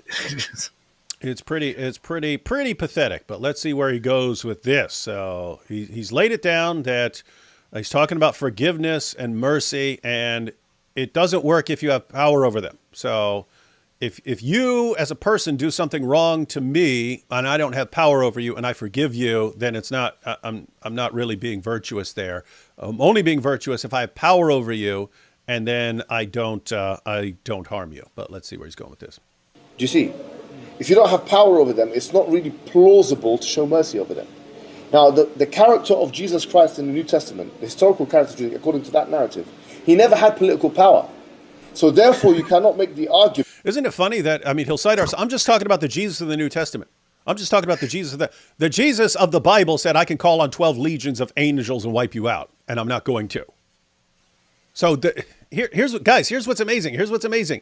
He's saying, you can only be merciful if you have power over them. I'm just talking about the Jesus of the New Testament. He had no power over them. Well, if this is Jesus of the New Testament, what are you talking about? He could have completely wiped them out. It's not what he came for. It's not what he came for. So how in the name of common sense are you saying, I'm just talking about their Jesus?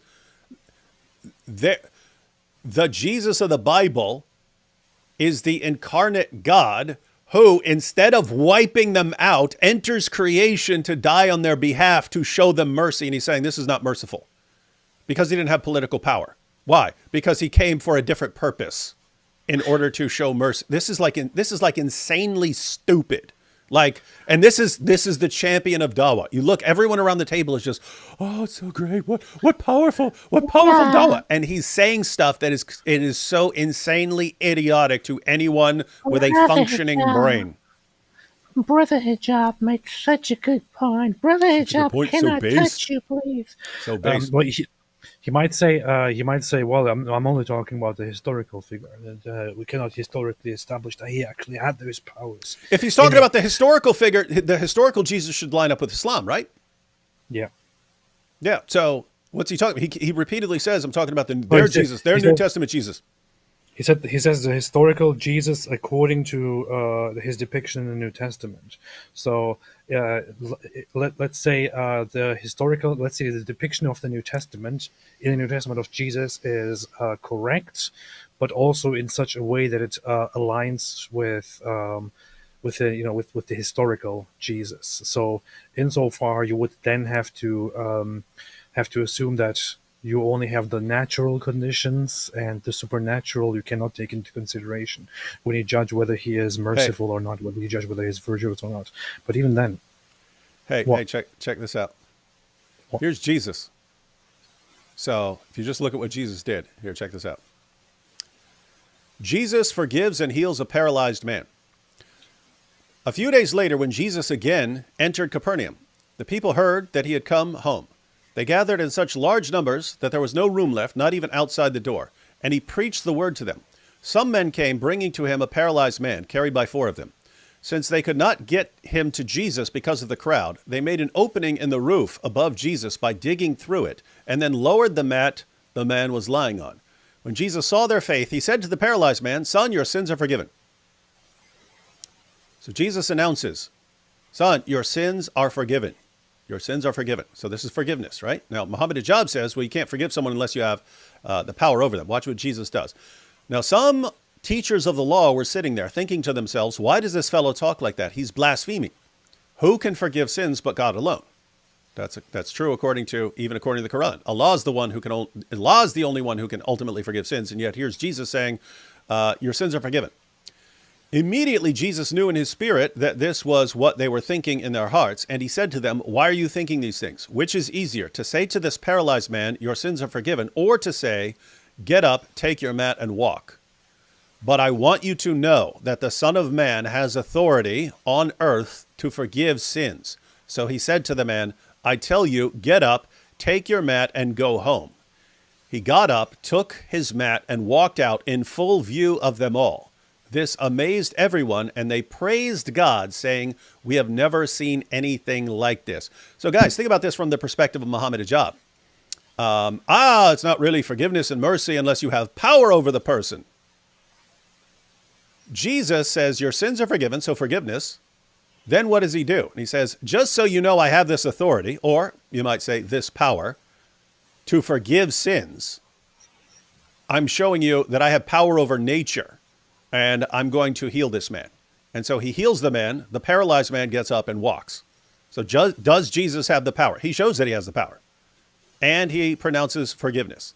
According to Muhammad Hijab, this is nothing because it wasn't political power. It wasn't political power that he had over this guy. Jesus wasn't a politician. He wasn't a politician. You can't have mercy or forgiveness unless you're a politician. According to Muhammad Hijab. This is insanely idiotic, and that's why we love him. He keeps giving us the opportunities to expose this complete nonsense. Yeah. For example, that he could manifest a kind of mercy on people. You cannot make the argument, unless you want to use the theological models of he's God and all that kind of stuff, which we would even debate that the New Testament makes that very clear. But putting that to the side, you have to take those into consideration, and you have to accept those standards if you want to judge, if you want to make a comparison between Jesus in the New Testament and somebody who's walking around today. This is why I was pointing out earlier. So it sounds like he's trying to make a distinction between who Jesus was according to the Christian belief and who Jesus was with the New Testament narrative by historical standards. So he would have to disqualify any kind of divine, any kind of supernatural abilities, supernatural powers, any kind of claims about Jesus concerning the divinity and the powers he possesses and all that. The problem is you can't do that. That is nonsensical. If you want to appeal to the character of Jesus according to the New Testament, you have to assume that those things exist, those powers, those narratives, those beliefs are true, and then compare that figure to somebody who's walking around today like the sex trafficker Andrew Tate. If you are going to say, oh, no, I'm just talking about the natural aspect, without all this divine authority and power and all that, that's not a fair comparison. Then you shouldn't be talking about the Jesus of the New Testament, because that is not the Jesus of the New Testament. Yeah, so in other words, Hijab is saying, hey, if we just look at virtue, let's look at Jesus from the perspective of virtue, but we'll take out all the theological elements and the meaning behind this in the New Testament, and we'll just go with all the stuff that I can use in this, and I'll take out everything else that completely contradicts what I'm saying, and to make my completely valid comparison. And then, by the way, after that, I'm going to lie about Muhammad, which is what he's about to do again. This is so fallacious again. Yeah, it's pretty terrible. This is Dawah, guys. This is not some random guy. This is Muhammad Hijab, And he's sitting next to Ali Dawa, who's agreeing with everything. These are the two most prominent da'is on the planet. Smiles to Jenna's right there too. I'm surprised he's not walking around feeding them. That's what he likes to do. He likes to go around feeding them grapes, scraping them in the mouth. New Testament. He did not have political power. And so he didn't have political power, therefore, he doesn't have the virtue of forgiveness and mercy. You just heard it, ladies and gentlemen. Therefore, he could not show a kind of mercy and forgiveness that the Prophet Muhammad did. Because when he went into Mecca, and all the people there were, those were the same people that tried to kill him, he forgave them. He forgave the people. So the Prophet has mercy. He has forgiveness. He has bravery. Okay, Muhammad. The seerah of the Prophet, and this is what everybody needs to do when they start practicing. They need to look at the biography of the Prophet Muhammad. Okay, hold that. We have to change the battery for a second. We got to change the battery. What were you saying? Okay, Muhammad Hijab. Muhammad was. Let's take the Jesus in the New Testament as a standard, and let's take Muhammad in Islamic sources as a standard. Muhammad has people around him and establishes his own authority in his own state. When he is criticized and bashed by people, does he simply forgive them and look past it and preach peace to them? No. He actually commands his followers to go and kill those people who badmouth him. Mm-hmm. Now let's talk about Jesus in the New Testament. Jesus in the New Testament has more power than any human being ever can have or ever had, has divine authority. And he is there going around forgiving people, right? Forgiving people, uplifting people, healing people, and so on. Now you can't say no, we can't take into consideration the assertion that he was divine and that he had authority. You have to take all that out. We take all that out. We have to take that into consideration. We have to take that into consideration because that is the narrative. If those if those powers, if that authority is not part of Jesus when we analyze whether Jesus is virtuous or not, then we are not talking about the Jesus in the New Testament. The Jesus in the New Testament is believed to be what Christians believe him to be. He has powers beyond any human comprehension. Be honest when you make some comparisons here. This just shows that Muhammad Hijab is either being deliberately obtuse and dishonest, or that he is actually dumb enough that he didn't think this through. Mm-hmm.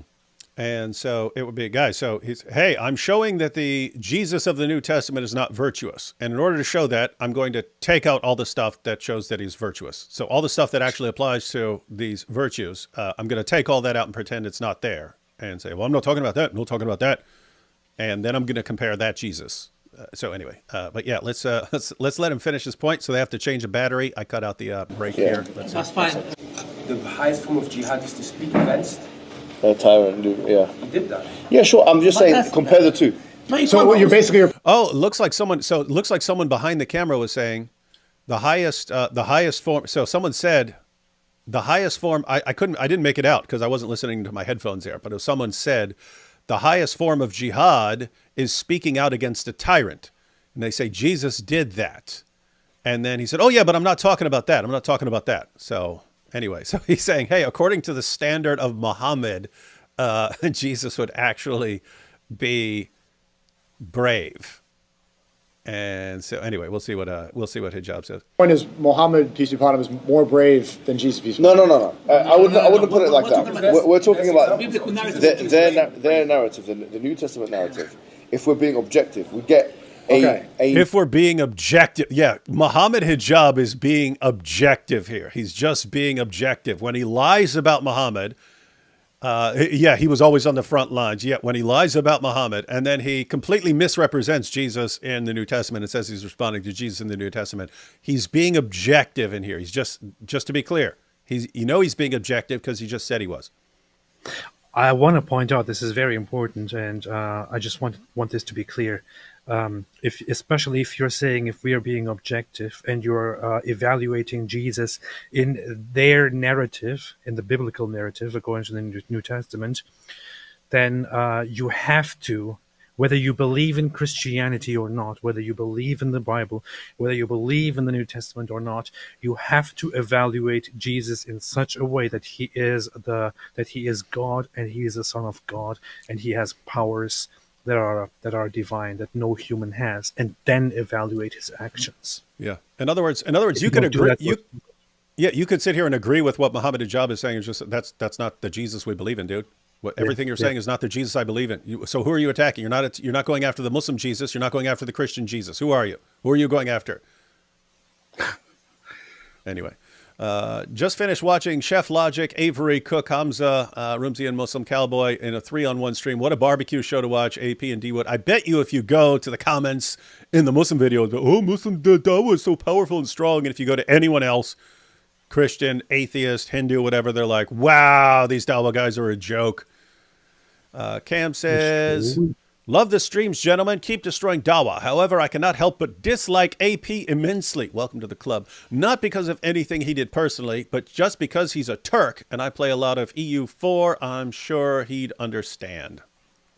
Well, that's first of all, it's a terrible point, Kamli, because if you play EU4 and judge Turks based on that, you should understand that that Turks are shaped quite differently historically. I would recommend, in order to get a better picture of the situation, to also play CK3 and to then make your judgment about Turks. None of that makes any sense. I understand and appropriate your position, AP. Bad move. Miley says, Buddhism has as much relation to Noah as Islam does to Abraham. We should start calling every religion Noahide religions. Where's Nobel Peace Prize? Good idea. That's beautiful. Talking about Chef Logic's debate, they also refuse to let Sam join in. Yeah, that's a shocker. I mean, Avery's good on his own. Avery's good on his own. But yeah, if they let Sam in there, that would just be a ridiculous massacre. Islam thrived by the sword, died by the internet. Yes. AP really into the Quran, I see. That was earlier when you were smooching the Quran. Like Putin. Yeah, I was making love to the Quran. Yeah. Like Putin. Muhammad got his cheeks clapped. Possibly. Mike Winger just posted about the Lord of the Rings War of the Rohirrim trailer. It's confirmed he's also Lord of the Rings nerd. Wow, Star Trek nerd and Lord of the Rings nerd. That's like toss in Star Wars and he'd be all the nerds in one. And that can be used as an analogy for Muslims who object to the doctrine of the Trinity and they don't think something can be one in one way, more than one in another way. Mike Winger would be one nerd, but 3 different nerds simultaneously. New to Goat Hub, Turkish man cheats on his Christian wife with Muslim material. I was talking about you burying your face in the Quran. AP stays. They have the AP stays. They can have Hamas, Abi, and chunk yogurt. That's good. Oh, yeah. And they're talking about the Turks here. Muslims have been forbidden to watch any Kevin Bacon movies. I guess because of the bacon. Let's see. Muhammad, fight for Islam. Also Muhammad, who would like to take my places? Russia, China, brutalize Muslims in Central Arabia. Muslims kill the Jews. That's right.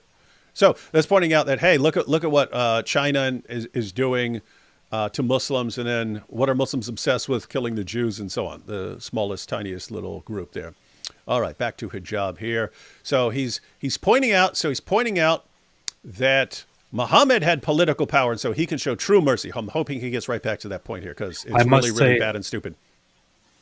Those who are bashing Israel at the moment for what Israel is doing bravely and greatly should really seek help. No, it should actually view things from a different perspective. I pointed it out yesterday as well. If Europe had healthy testicles, they would also, of great magnitude, they would have fought Islamist terrorism by now.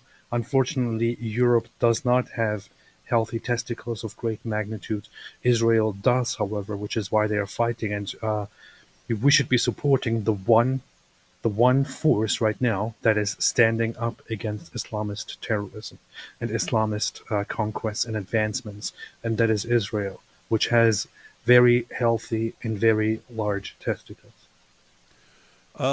Along the lines with whoever was on the camera here.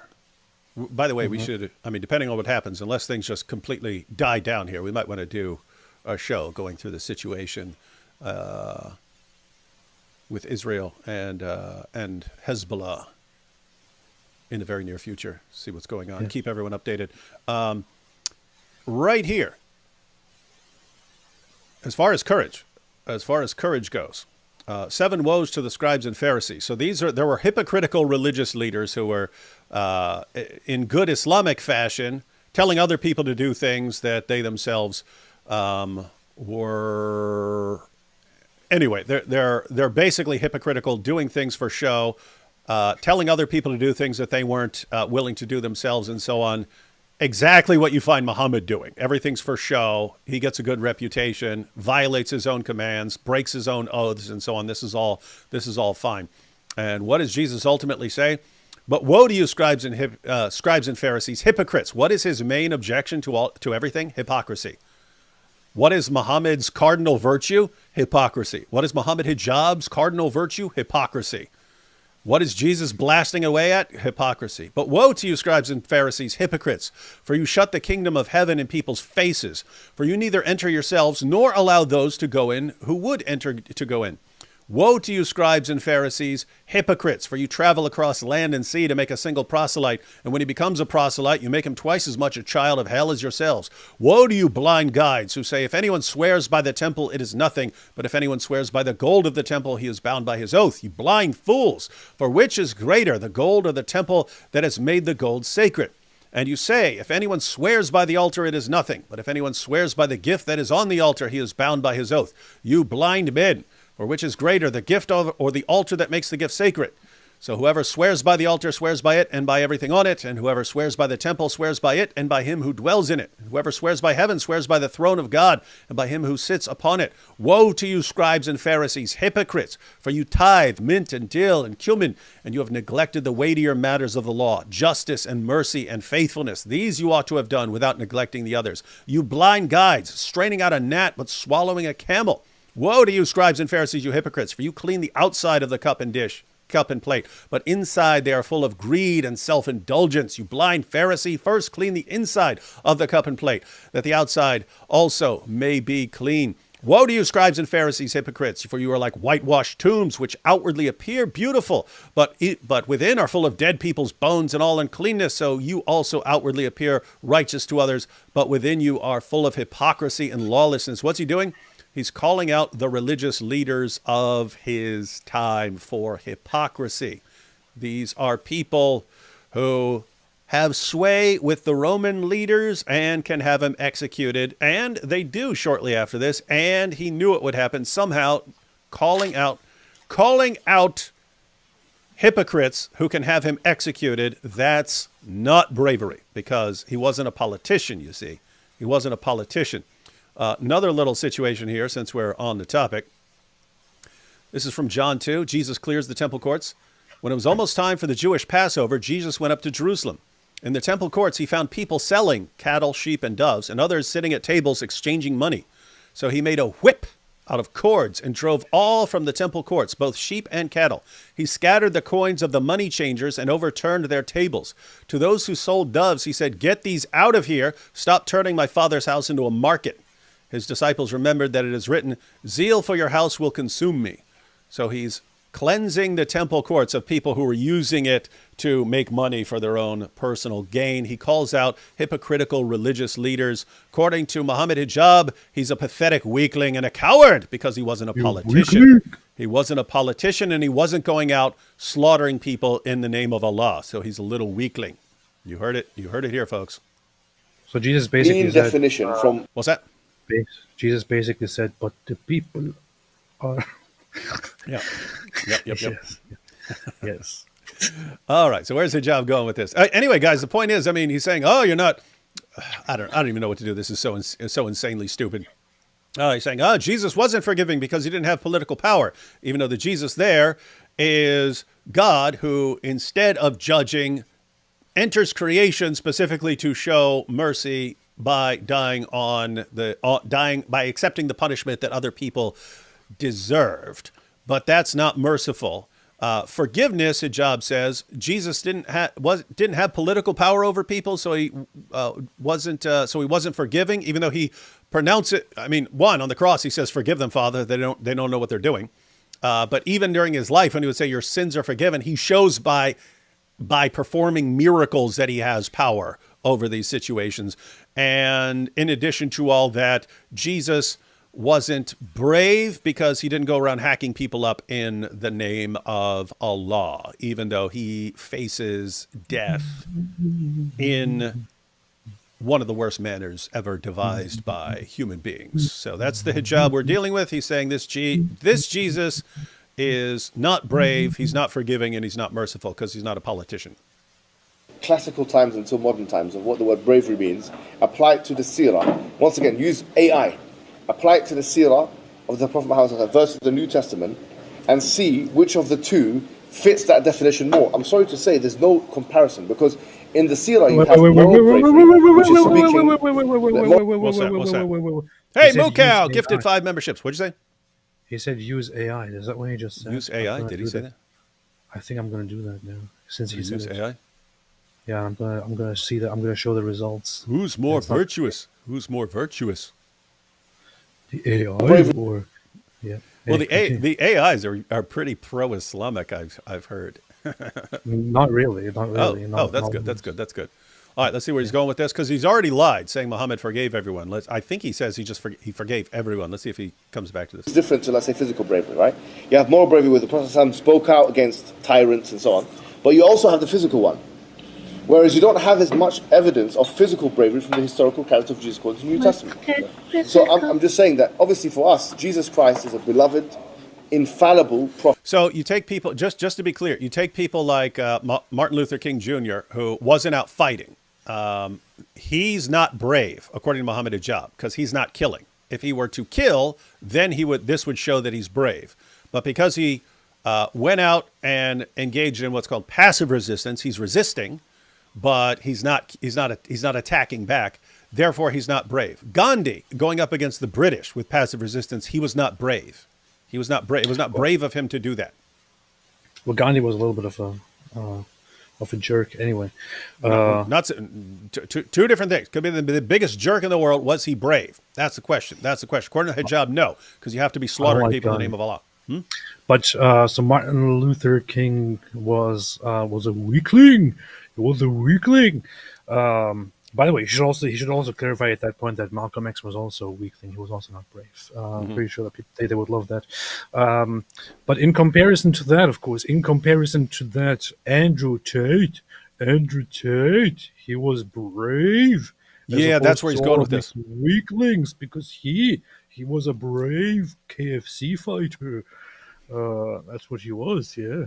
Yeah, he's got to get to that here. I'm waiting for him to get to the Andrew Tate part. We can say Christ? Yeah, we can say Christ. Okay. We believe he's Christ.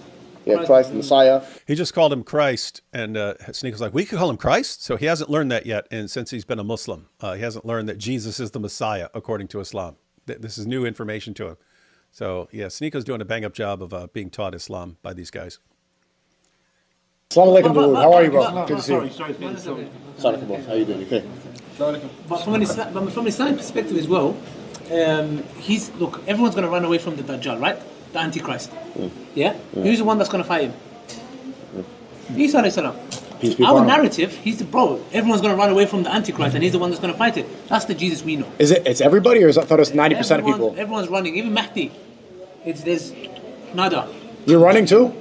Me, brother, I'm the first one to run. What are you talking about? I do tactical reaching. I'm not for it. Did you hear what he just said? Ali Dawa just said, I'm the first one to run. You got that right, Ali Dawa. Especially when it comes to debate. Especially when it comes to debate. Unless you got Smiles to Jenna as your comfort blanket, feeding you grapes during the debate to keep you calm. Yeah. Okay, so what did he just say there? He says, Jesus in Islam, he's going to fight the Antichrist. You see, he's brave in Islam.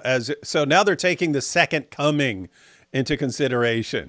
This is just a joke, man. This is just a joke. What did Jesus in Islam during his lifetime? How many people did he go around slaughtering in the name of Allah? And if he didn't, then why? So you don't consider him brave or virtuous or whatever? In other words, how is the Jesus of Islam virtuous during his lifetime, but the Jesus of the New Testament isn't? What criteria are you using? And I'm about to show. I'm going to let them finish the point, but I'm about to show that the Jesus of Islam is actually a sniveling little coward. And I don't say that lightly. I'm saying it's actually pathetic what a sniveling little coward the Isa of Islam is. We're about to see that, but let's see where they go with this. No, Mahdi alayhi salam is not. He's not going to. Mahdi alayhi salam is not going to. Mahdi's running too? Not running. Not running, but but he's not. It's not going to face him. So what's Mahdi doing? We are told, by the way, it's not a thing of cowardly. The only person that could kill the Antichrist, the only one that has the ability to kill him, is Isa alayhi salam. No one else has the ability to. Yes, our narrative is not. By the way, our narrative of Jesus. Wallahi, our narrative of Jesus is so much more. Yes. It's so much more practical, so much more virtuous than their narrative. So much more practical and virtuous. Did you catch? All right, now I'm going to show it. I just want to point out the obvious here, which is Islam doesn't really have a narrative of Jesus. But Islam doesn't really have a narrative of Jesus and who Jesus was and what he did at all, except for a few phrases where Jesus suspiciously sounds exactly like Muhammad in the 7th century. It's weird. The only thing that they do have is what Jesus will allegedly do when he comes back as an Islamic Jesus in the future. And in that way, when he would come back, he would simply come back and fight evil and destroy, and of course kill the pig and break the cross and then kill the Dajjal. That's what he would do. He is not even in that way compared to the Christian depiction of Jesus, the actual depiction of Jesus. Not even in that regard there is much information or much greatness about Jesus. And let's go ahead and take a look at the Islamic Jesus. This is the Islamic Jesus.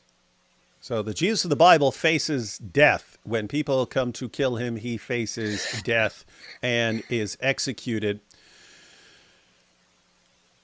So this is Ibn Kathir, the commentary of Ibn Kathir. The commentary of Ibn Kathir on Surah 4, verse 157, which is supposedly, according to mainstream Islamic interpretation, this is saying that Jesus never died by crucifixion, never happened. And the story that lots of people hear, because it became popular in our time, but the story that we hear is that Jesus was replaced by Judas. So Judas was actually crucified in Jesus' place. Judas was crucified, and Jesus allowed this to happen. He allowed Judas to be crucified in his place. However, that's the story that became popular recently. If you go back earlier in Islam, they had different stories. All right, so let's go ahead and read Ibn Kathir. So Ibn Kathir gives his story. When Allah sent Isa with proofs and guidance, the Jews, may Allah's curses, anger, torment, and punishment be upon them. Hey, we should start saying that about Muhammad. And when false prophet Muhammad, may God's curses, anger, torment, and punishment be upon him. But he says it about the Jews here. Envied him because of his prophethood and obvious miracles, curing the blind and leprous and bringing the dead back to life. So that's why they were mad at him. They were mad because he was healing everyone, not by anything he said, by Allah's leave. He also used to make the shape of a bird from clay and blow in it, and it became a bird by Allah's leave and flew. So Jesus creating in the same way Allah created man. Isa performed other miracles that Allah honored him with, yet the Jews defied and belied him and tried their best to harm him. Allah's prophet Isa could not live in any one city for long, and he had to travel often with his mother, peace be upon them. Even so, the Jews were not satisfied, and they went to the king of Damascus at that time, a Greek polytheist who worshipped the stars. They told him that there was a man in Beit al-Maqdis misguiding and dividing the people in Jerusalem and stirring unrest among the king's subjects. The king became angry and wrote to his deputy in Jerusalem to arrest the rebel leader, stop him from causing unrest, crucify him, and make him wear a crown of thorns. When the king's deputy in Jerusalem received these orders, he went with some Jews to the house that Isa was residing in, and he was then with 12, 13, or 17 of his companions. So they're coming to get Jesus. They're coming to get Jesus to have him crucified. This is so stupid. It's really it's like 1,000 layers of stupid in this source. Everything's wrong. He went with some Jews to the house. This is Ibn Kathir, and in general, Islamic interpretations of things sounds like how Groypers interpret history. Mm-hmm. So here you have right in the middle there, 12, 13, or 17 of his companions. That day was a Friday in the evening. They surrounded Isa in the house. And when he felt that they would soon enter the house, or that he would sooner or later have to leave it, he said to his companions, "Who volunteers to be made to look like me, for which he will be my companion in paradise?" A young man volunteered, but Isa thought he was too young. He asked the question a second and third time, each time the young man volunteering, prompting Isa to say, "Well then, you will be that man." Allah made the young man look exactly like Isa, while a hole opened in the roof of the house, and Isa was made to sleep and ascended to heaven while asleep. So Jesus takes him down. Well, this is the brave Muslim Jesus, the superior Muslim Jesus, ladies and gentlemen. Oh no, they're about to come get me. They've sent an army, they've sent soldiers to come get me. They've surrounded the place. What are we gonna do? Hey, who wants to be disguised by God to be crucified in my place while I take a nap and get taken up to paradise? This is Islam trying to depict Jesus in their view, just the way Muhammad was. Muhammad was a little weasel, a coward, an unreliable, sneaky, deceitful, whatever you want to call it. But he was mostly a coward. He was an absolute coward. And they want to take Jesus and also depict him as a coward in order to make him fit into Islam, just like Muhammad. Just like Muhammad was a coward, Jesus also has to be a coward because he's now a Muslim. He's now from our perspective. He's part of us, and we are cowards. Cowardice and deceit is great. This is what we are. Is this really better than the Christian narrative? Yeah, is this braver? Muslims, is this more brave? You have the pillars of dawah. I mean, you have the pillars of dawah sitting at a table, and they're saying, let's just compare Muhammad with Jesus in terms of the virtue of bravery. Oh, Jesus, he wasn't brave because he wasn't a politician. And even Sneeko brings up, what about being crucified and so on? The Jesus of the Bible knows that he's going to be crucified, knows what it's for, and faces torture and death for the sake of others. That's not brave. That's not brave, according to our Muslim friends. And then he goes on to say, but Jesus in Islam is way more virtuous. So what? The virtue of bravery? What does the Jesus of Islam do? Hey guys, they're coming to get me. Will someone else take my place and be crucified so I don't have to experience it? I don't want to do it. That would suck. Gosh. Please, God, oh great God, Allah, protect me and punish this guy in my place. Let him take this horrible punishment. He's just a young guy, a random young guy who, and keep in mind, would this young guy who's voluntarily being crucified in Jesus' place, would he be brave? Would he have the virtue of bravery? No, because he's not a politician. He's not slaughtering them. He's just being crucified. So facing torture and death, that's not brave. That ain't brave. He would be brave if he went out and killed them all. If he went out and killed them all, that would be brave. But taking the punishment of someone else, because guys, I mean, notice the gospel reversal here. In Christianity, Jesus takes the punishment that other people deserve. In the Muslim sources, someone else takes the punishment that Jesus is supposed to have. So it completely reverses the gospel. But seriously, guys, how do you take someone like Muhammad Hijab seriously when he knows this is in his sources. He knows that Jesus of Islam is a coward who has someone else take his punishment while he takes a nap and gets taken up to heaven. How do you believe anything this guy? I'm talking Muslims. How do you take this guy seriously ever at this point? How? I want to know. Isa was the best because he was a weakling. Isa alayhi salam. He was a weakling. That's why he was the best of all. You see, wild stuff. And here we go. We're going to let Muhammad Hijab finish his pathetic and deceptive points. Guys, what has he been right about? He's not right. He's wrong about Jesus in the New Testament. He's wrong about Jesus in Islam. He's wrong about Muhammad, his history. He's wrong about everything. Everything is deception, and he knows it. It would be one thing if it was some ignorant guy who read a couple websites and that's all he knows. It would be one thing if someone like that was saying something. It's Muhammad Hijab. He knows what's in the sources, and he knows how deceptive he's being, and he does it anyway because that's what dawah is. That's what dawah is. All right, back to Hijab. Let him. Well, he did clarify. To be honest, he did clarify in the very beginning of this whole this whole conversation that Allah's attributes are what makes someone virtuous, and we did point out that Allah is also described as the best of deceivers. So Muhammad is just doing a great job here. He's doing a powerful job. Powerful job. I want to say, our Jesus is so much more virtuous. Is the kind of man any young person would want to follow. Any young person, if someone's coming to kill them, any young person who respects virtue would say, hey, Billy, you go be killed in my place. That's what young people like, virtuous. All right. Here we go. Hey, Jesus, they may, in their own religious context, want to follow him. But in the meantime, they're watching Andrew Tate because, in a way, yeah, we're watching Andrew Tate. That's what we do. That's what Christians do. Guys, you hear this? Christians want to be just like Andrew Tate. Yeah. So, like, what Christians? The sort of Christian, like what? Young, dumb, loosely, like may have grown up in a Christian household. Do you think serious Christians are watching Andrew Tate? Like, where? You do have serious Muslims watching Andrew Tate, and so following Hijab's reasoning, look at what he's saying here. He's saying they may say they love Jesus, but they actually watch Andrew Tate. Dude, it's Muslims who are watching Andrew Tate and a bunch of clueless young people who, yeah, I like it how he's talking about women and how he talks about how we can have Bugattis and make porn. Yeah, we like that. Who does that appeal to?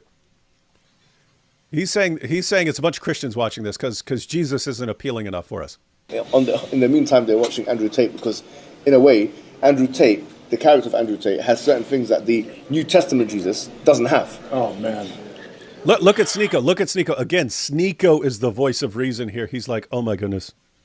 Oh, my goodness.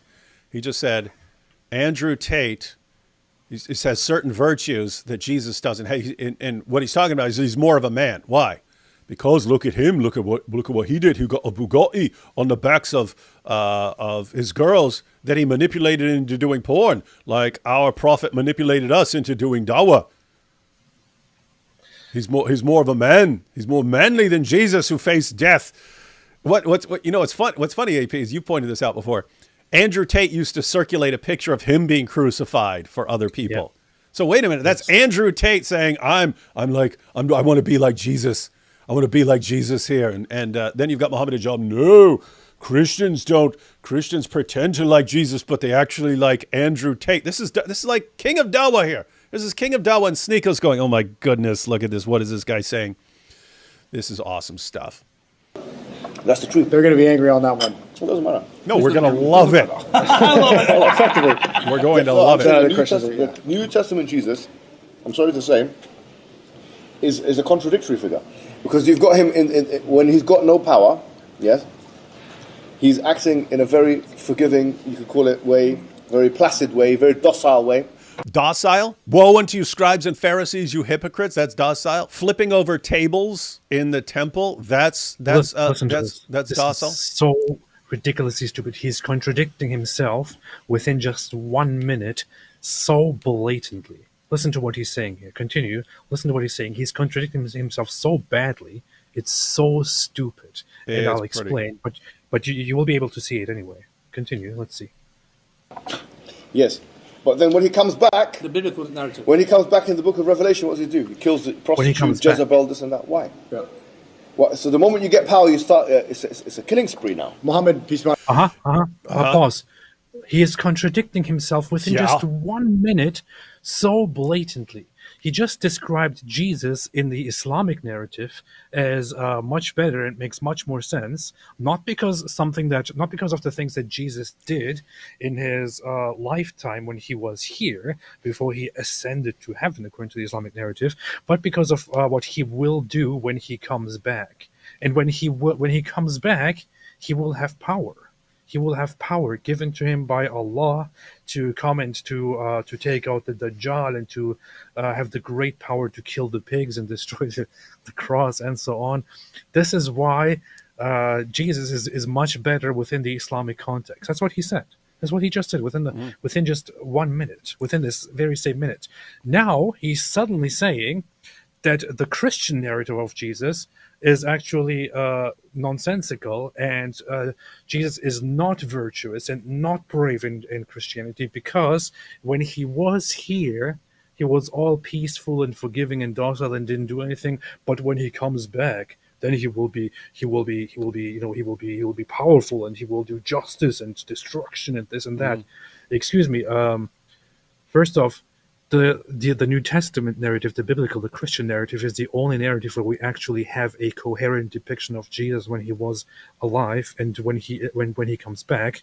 Your Islamic narrative is very, very limited and rests a little bit on what Christians say, but by the standards you just gave us, how in the world is Jesus different in the biblical narrative from how he was in the Christian narrative, or how he is in the Islamic narrative? Why is he in the Islamic narrative so much better and more virtuous, but not in the Christian narrative? You just said the very same thing.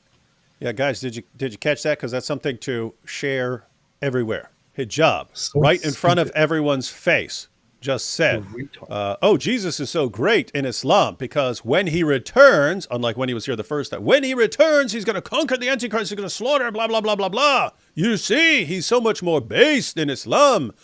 And then he turns right around and says, the Jesus of the Bible is a contradiction because when he was here, he was all docile and he didn't want to offend anyone and he never hurt anyone's feelings. What are you talking about? There's a reason they wanted to kill him. He picked fights with hypocrites and leaders everywhere he went, right? That's why they wanted him dead, right? So he wasn't just docile and so on. And then when he comes, he's coming back to judge the world. And AP pointed, wait, so he's here, he's not going around subjugating. Then when he returns, he's going to fight and judge. Wait a minute, that's exactly what Islam teaches. And Hijab literally just said it. He literally just said it about Islam. And then he says, you see, Jesus is a little weakling. It's a contradiction. It's a contradiction. He's not conquering, but later he's conquering. That's a contradiction. And I have to point out, this is a good point to read Knowledge North's response because he brings out something important here. Something else that's important. I mentioned it earlier, but let's go ahead and check it out here. I just want to simplify it very, very briefly, very, very, very short. So Muhammad Hijab just said, in Islam, Jesus is actually brave and virtuous and makes more sense because although he didn't do anything when he was alive or when he was here the first time, he will come back and he will be very strong. This is why Jesus is good in Islam. However, in Christianity, Jesus is not that virtuous and brave and doesn't make much sense because when he was here, he didn't do much, but when he comes back, he will be strong and all that. Yeah. You realize how stupid that is? Complete hypocrisy. So complete stupidity and hypocrisy. In other words, hey, I will blast away at the Jesus of Islam using my argument that I'm using against Christianity. If for 1 second you use the same argument against Islam, I would have to say Jesus of Islam is not virtuous, but I don't want to say that. So that's one point. And here's the other. We'll get to it. He says that, I think, in a follow-up comment. But so Knowledge North. So Knowledge North is a Muslim. Friends with Sajid Lippam, but says Muhammad Hijab does not represent Islam. His speech in the below QuickTime clip is heretical on several levels. So they're actually saying Muhammad Hijab's speech, I don't know if they're calling him a heretic, they're saying his speech is heretical. The New Testament description of Jesus is largely affirmed by Islam. His modesty, gentleness, and forbearance, which Muhammad Hijab blasphemously derides as docility and placidity. He's accusing him of heretical claims and blasphemous claims, are not only virtuous characteristics, but are as Allah and his messenger Muhammad described him. Your likeness, Abu Bakr, is to Isa, who said, if you punish them, they are your servants, and if you forgive them, you are almighty wise. And Jesus said, and Allah has made me kind to my mother and has made me neither arrogant nor obstinate. As for Jesus' return, Islam, like Christian scripture, affirms that he will be at war with Gog and Magog, slay the Antichrist, and enforce Allah's law upon the earth. In other words, he's being consistent here, saying, hey, as far as Jesus doing one thing when he's here and then what he's going to be like in his return, in Islam, it's the same basic pattern as the Christian scripture, which Muhammad Hijab just blasted. And enforce Allah's law on the earth. So at the very least, a Muslim is expected to be agnostic and respectful as regards the New Testament, wherein it does not conflict with the final testament of the Quran. And at most, we see the biblical portrayal of Jesus more or less mirrored in Islamic scripture too. To laud a former pornographer like Andrew Tate above a prophet of God, let alone one of the great prophets, the Messiah born to the chaste Virgin Mary, is not Quranic, but satanic. Frankly, it's Talmudic. Uh-oh. Wait, you know what's funny? He said his words are heretical, blasphemous, satanic, and then he gives what for the Muslim community would be like the biggest insult. It's Talmudic, which is funny because the Quran quotes the Talmud as authoritative revelation from Allah. Yeah. That's funny. Frankly, it's Talmudic, and we seek refuge in Allah from such blasphemies. So you've got that. Then you've got I don't even get it. What exactly is Talmudic about it? Yeah, that's what I'm wondering too. Oh, no, I can't see. I can't see. It's not showing me the comments here because I'm not logged in. Let me actually pull it up on... I'll just read it because I don't even remember my password to get in there. So I got to read it off my laptop. Let's see. He had a follow-up comment. What was it? Oh, okay, here we go. So this is Knowledge North, and anyone who's looking at his page can see what he posted after this. And he said, note also how Muhammad Hijab has adopted a classic trope of 20th century Orientalists. They'd say that when the Prophet was weak in Mecca, he was forgiving and tolerant. But when he attained power in Medina, he became a violent warlord. Muhammad Hijab has judged the New Testament Jesus by the same mean-spirited standard. In other words, calling him a hypocrite. You got that? You got that? Guys, did you catch that? Yeah, so Muhammad Hijab saying, what? When you don't have political power, then you don't fight, but later on when you get political power, you fight? Was that what Jesus in Christianity is like? What a little weakling. You don't fight when you're weak and outnumbered, but later on when you're powerful, then you're going to fight? It's a contradiction. It's a contradiction. Even though Jesus in Islam is the exact same, except far more of a coward. He's not willing to face death and so on.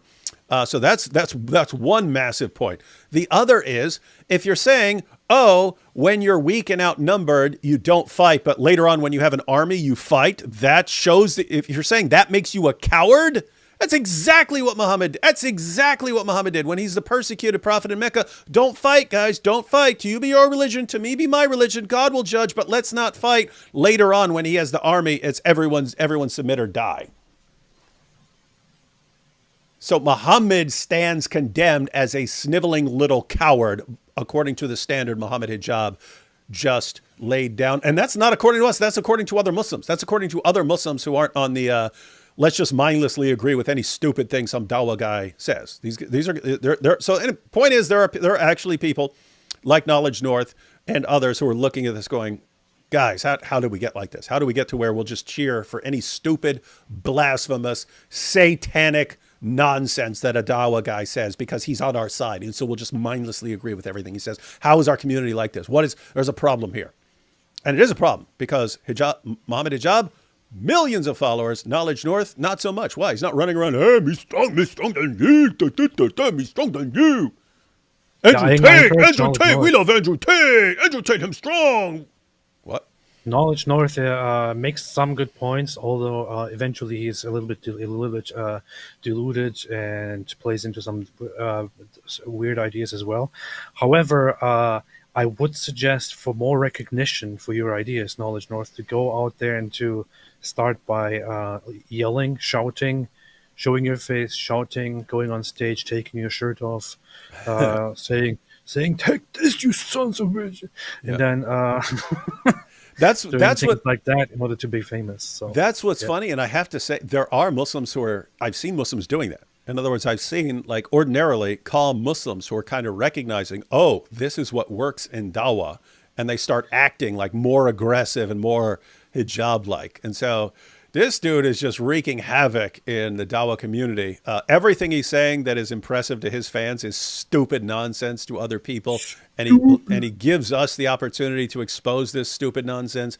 And it's forcing other people who want to compete for attention to have to adopt the same methodologies. And then the saner voices, they're getting drowned out. And this is it's weird. I said it before, like I think I just said it like yesterday or whatever. I'm like on in the sense that you root for the underdog and the guys who are like completely outmatched. You're rooting for like Sajid and Knowledge North and so on, who are just they're all around. They're better people. They're better human beings. They're better people. But from the perspective of wanting Islam to crumble and destroy itself from within, you got to be rooting for Hijab and Ali Dawa and Sheikh Uthman and Hakikachu and all the new guys, because they're look at the division they're causing with Islam, and looking how anyone who tries to work together with anyone else, they just completely destroy it. They destroy it, isolating Islam and making it look increasingly more insane. And this is dawah. This is dawah. Powerful stuff. Powerful stuff. Take a couple comments and then watch the finish that clip. See what else he was saying about Andrew Tate. Momo interviews King Arthur fighting a dragon. Ha! Think I'm going to pay for special effects for a dragon. Isn't it blasphemous for a Muslim to put Muhammad over Jesus, since Jesus is the word of Allah made flesh and Allah's direct creation? He would say he's just talking about the biblical Jesus, even though, as we pointed out, every criticism he's raised applies to the Islamic Jesus as well, and even more, because the Islamic Jesus refuses to be crucified and has someone else take his place, even a young guy. He's a weakling. I love the cross on Apostate Prophet. I love it too. It does look cool. Is there even a concept of spiritual power in Islam? At best, they have the sihr, right? Which is supposed to be forbidden. No, the spirit can strengthen people. The spirit is said to strengthen people. Jesus ascended. Muhammad's corpse became rotten as described by his followers' writings, contrary to expectations of miraculous preservation.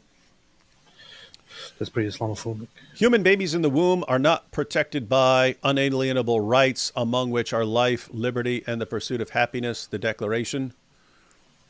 So I think there's a criticism of abortion saying, yeah, that would be part of the debate. Do unborn babies have the rights guaranteed, the rights that are said to be unalienable rights in the Declaration of Independence? But that's part of the debate that's going on.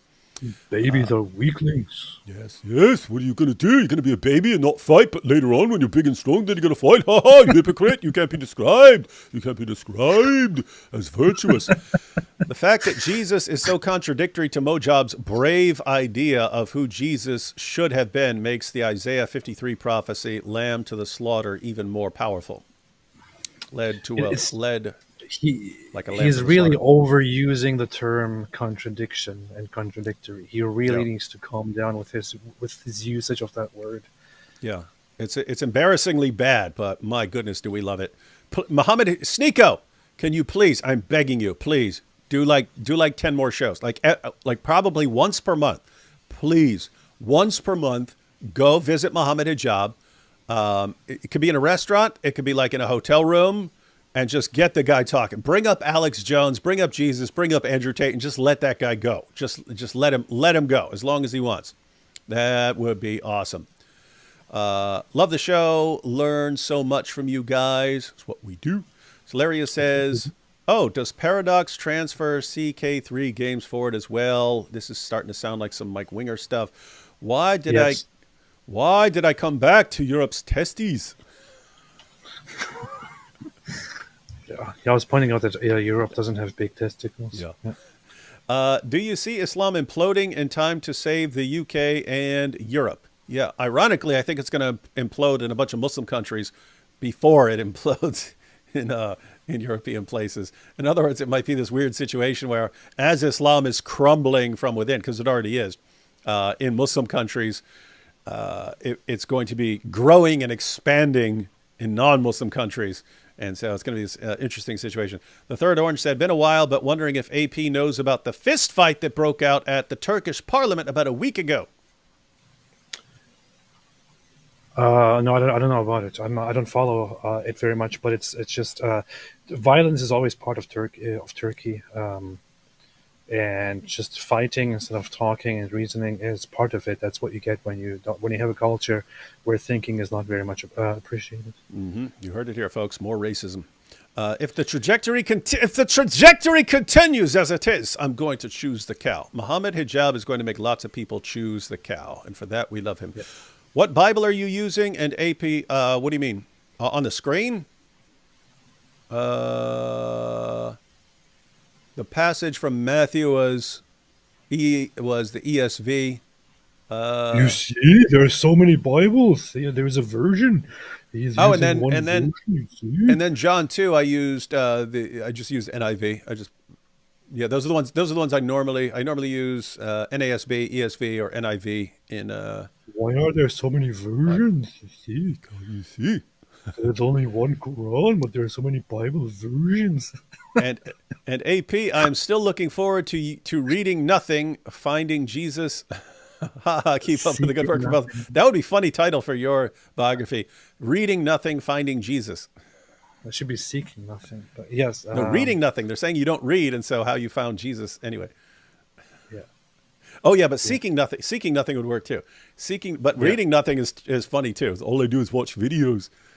You see? Seeking nothing, finding Jesus would be hilarious title. Well, Andrew Tate said that losers read books, and books are for losers, and real men don't read books. They learn from life. So that's what I do.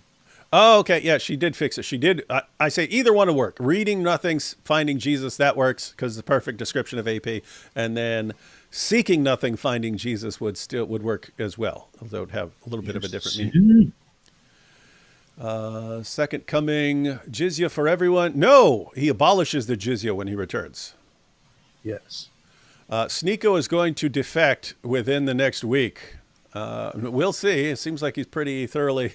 It seems like he's recognizing the insanity of the stuff that he's encountering, so it is going to be fun to watch. Since he's saying it's blasphemous to mock Christ's patience and peaceful virtues, is he inadvertently admitting that Jesus Christ is God? No, they have in other words, if you're saying blasphemous, isn't this an insult to God? And no, because you could say if you're insulting God's prophets, that would be insulting to God, because those are the ones that God has sent. So, when they came to arrest Jesus, he literally knocked the whole lot of the soldiers with the words, "I am he," because he's strong in the Christian sources and a little weakling in Islam. Satanic Dawa, great band name. That would be fun, Satanic Dawa. And I choose you, Akikachu. Let's see, two more, and then we'll finish up this little spot. We don't ace a problem with it at all. Pedophilia is very relative. We just have a different meaning of what being a child means. Yet that's his response to pedophilia in Islam. Seeking Austrian painter find. There's your book title. Seeking Austrian painter finding Jesus. That'd be a good one. That's fun. That'd be a good one. All right, we're at the end of this clip, I think. Let's see. Forgave a prostitute. No, I mean, when the Prophet he forgave everyone in Mecca. He said everyone is forgiven. No, it was Allah. Whoa! Did you see that? He said he forgave everyone. Another lie. Wait a minute. Not true. Yeah, he said, so Sneeko is saying Jesus forgave a prostitute and so on. And here you have Muhammad Hijab. Muhammad forgave everyone, and he had the political power. Killing spree now. Muhammad, peace be upon him, he forgave a prostitute. Oh no, Muhammad. No, I mean, What are you talking about, Muhammad? He forgave everyone in Mecca. He said everyone was forgiven. No, it was Allah. Sorry. When he was in power. He was in power and he chose to forgive. Yeah. Their narrative of Jesus Christ is not attractive. I'm sorry to say. It's not attractive. All right, so this clip goes on a little bit more, but we'll go ahead and stop the clip there. I don't want to watch the whole Sajid video. I'll just watch a minute or two of what Sajid said. But what he said right there, AP, did you catch that? What did he say? He said, guys, did you hear him say Muhammad forgave everyone when he took Mecca? He forgave everyone. Said that, right? Yeah. And did you also hear during this exact same live stream saying, read the Sirah, read the Sirah? He said it.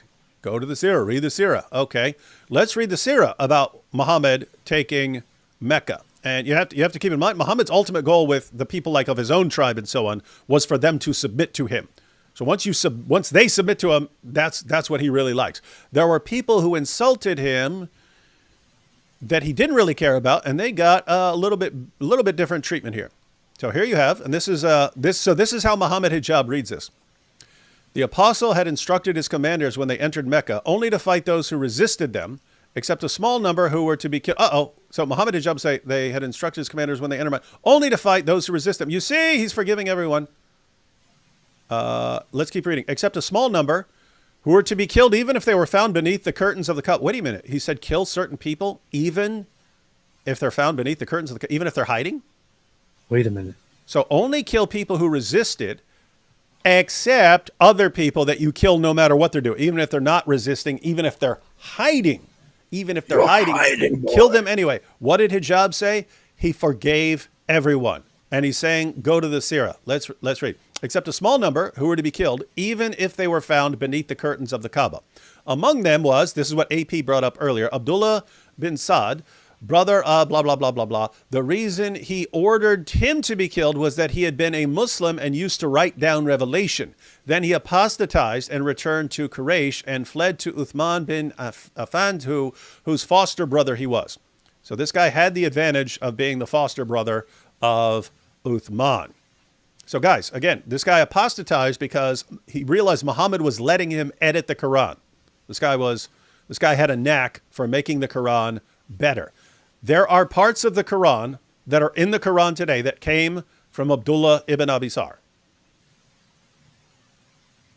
They're in the Quran today. This guy's edits are in the Quran today. Wait a minute, what did you say? And he realized that Islam is false, that Muhammad's a false prophet because Muhammad was letting him edit the revelation. So he became an apostate. And so when Muhammad returns, Abdullah is willing to submit here. Just got to preserve his life. Let's see. The latter hid him. So Uthman hid him until he brought him to the apostle after the situation in Mecca was tranquil and asked that he might be granted immunity.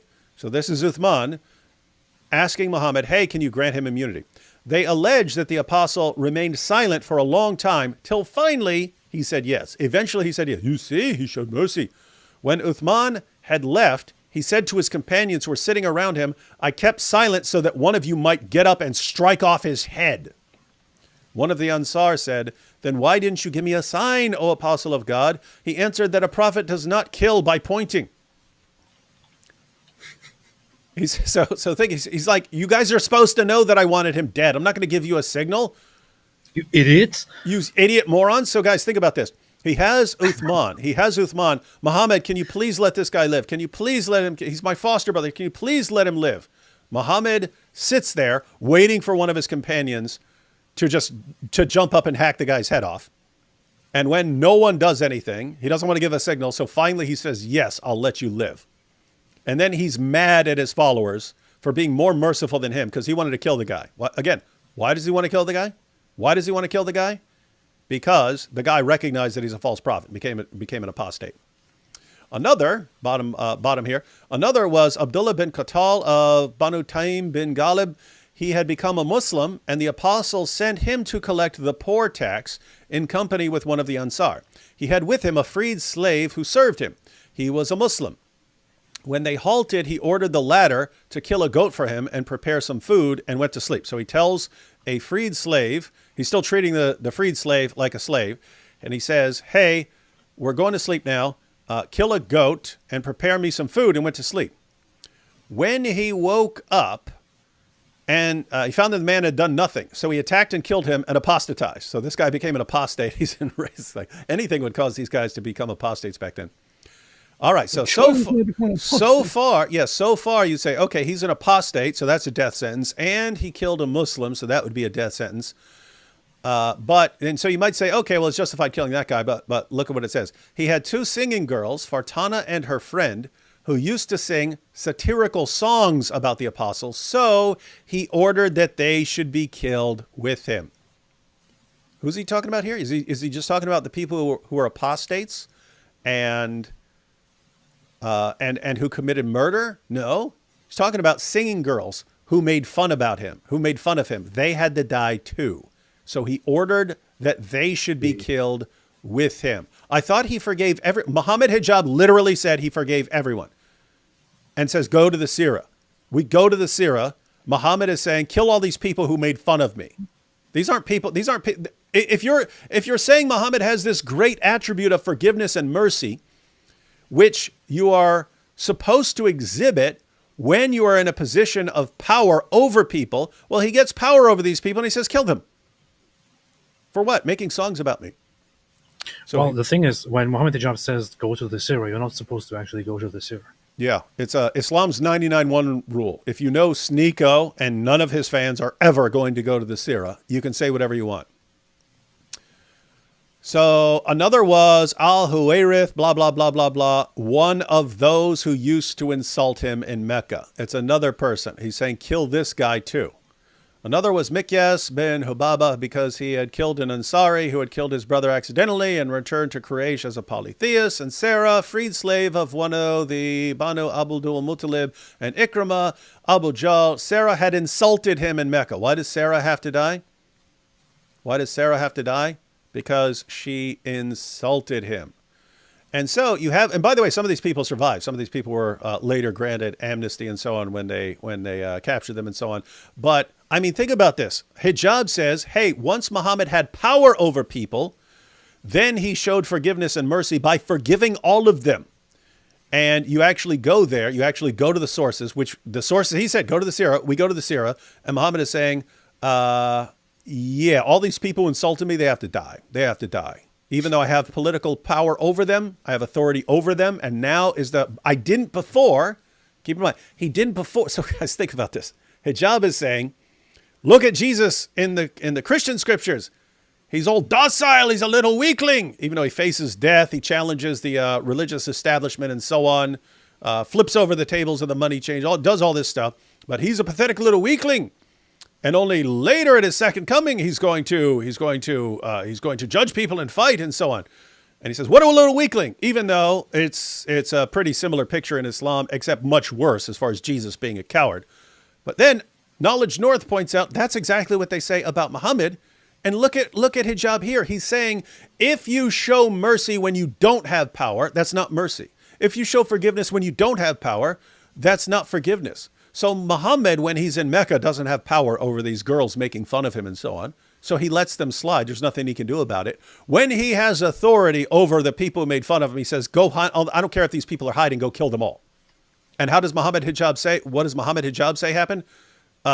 He forgave them all because he's talking to Sneeko and Sneeko doesn't know any of this. This is Dawah. This is the champion of Dawah. This is his method. It's always been his method. Massive amounts of cherry picking, massive amounts of straw men. Everywhere he goes, everything's being misrepresented, lying, endless lies, lying about the Christian sources, lying about the Muslim sources, lying about everything, all to impress some idiots who are watching this on Rumble. That's Dawah. That's Dawah, ladies and gentlemen. I don't even know what to do at this point. Wow. All right, we'll watch a minute or two. We'll watch a minute or two of Sajid just to get. I haven't seen what Sajid said. You said you watched a little bit of it. We will check out. We'll check out a little bit of it. Bismillah, walhamdulillah, wa salatu wassalamu ala rasulillah. Assalamu alaikum wa rahmatullahi wa barakatuh, and welcome all viewers. Inshallah, today in this video, I would like to clarify some things regarding the teachings of Islam in relation to Jesus, or Prophet Isa alayhi salam. And this is following a particular video clip that... That's funny, I was just thinking, and why do you have to do that? Because Muhammad Hijab, we have to clean up the messes that he constantly creates. Yeah, you do, don't you? Has gone viral. If we look at this tweet here, it says, Muhammad Hijab says Andrew Tate has better characteristics than Jesus in Christianity. Quote, the character of Andrew Tate has certain things that the New Testament Jesus doesn't have. A'udhu billahi minash shaitanir rajim. So let's take a look at the clip. And what are you laughing at, AP? I feel bad for him, but it's also funny because to see somebody who is so serious like Sergeant Wilhelm being subjected to dumb stuff that Muhammad Hijab says, and then sitting there and going, oh, again, I have to. Why would he do this? And then going, so I seek refuge from the devil with Allah. It's just so funny to see his reactions to this stuff. It is funny, and again, you know, you want to root for the underdog. You usually want to root for people who have better manners and so on.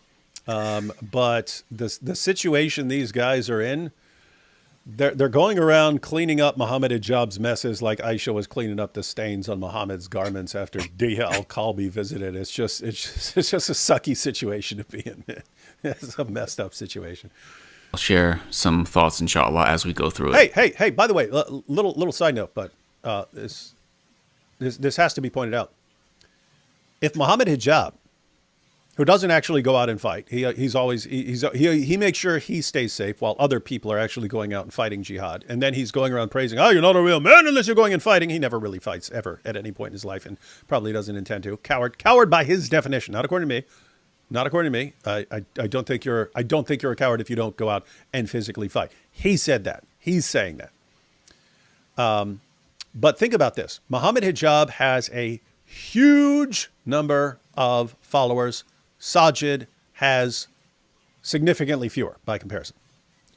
Sajid is standing up to Muhammad Hijab. Knowledge North is standing up to Muhammad Hijab and Ali Dawa, who dwarf them based on their number of followers and their number of trolls and the number of people they will send after them.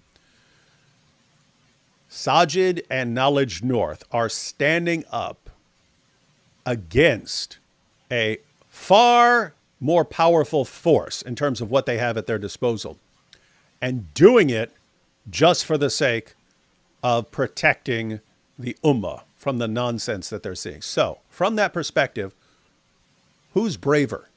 Sajid Lipham or Muhammad Hijab and Ali Dawa? Who's braver? Sajid Lipham.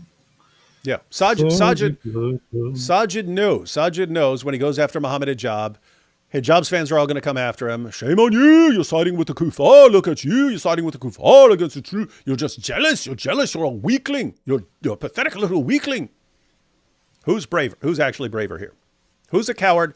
Who's a coward and who's brave here in this situation? Hijab is a sniveling little coward according to his own definition.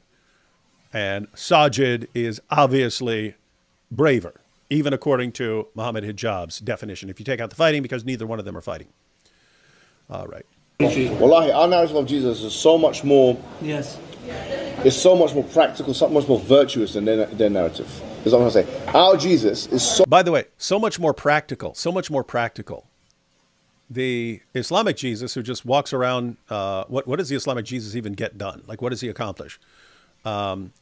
Jesus, like, changed the world. He changed the world. That's not according to me. You got people, when people like Richard Dawkins and so on say, yeah, and I'm a cultural Christian. He's saying he understands that Jesus' teachings have impacted the world for everyone. But you're talking about practically speaking. Practically speaking. Muslims, it's not practical going around saying things like Jesus did. Christianity took over the Roman Empire following those teachings. It took over the Roman Empire through those teachings. If they just imagine if the Jesus followers come out, we go in the future. There's going to be this guy named Muhammad Hijab, and he says you're not brave unless you go out and start killing people. You've just been wiped out and wouldn't have won against anything. And then you've got Allah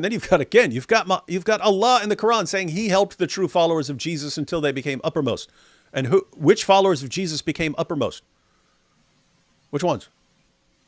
The ones who are preaching what the Jesus that we found in the New Testament. Those are the ones that Allah helped, that Muhammad Hijab mocks. And this is why Knowledge Lord says, this is blasphemous nonsense here. Anyway, good stuff. Much more virtuous. It's the kind of man any young person would want to follow. Their Jesus, they may, in their own religious context, want to follow him.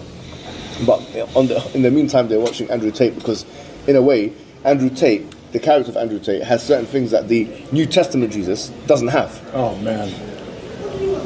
That's the truth. They're going to be angry on that one. It doesn't matter. Who's going to be angry? That's the truth. That's the truth. Doesn't matter. I love it. Well, effectively. So, mashallah, it's interesting. They're saying, so Sneeko said they're going to be angry about that. Who? Christians?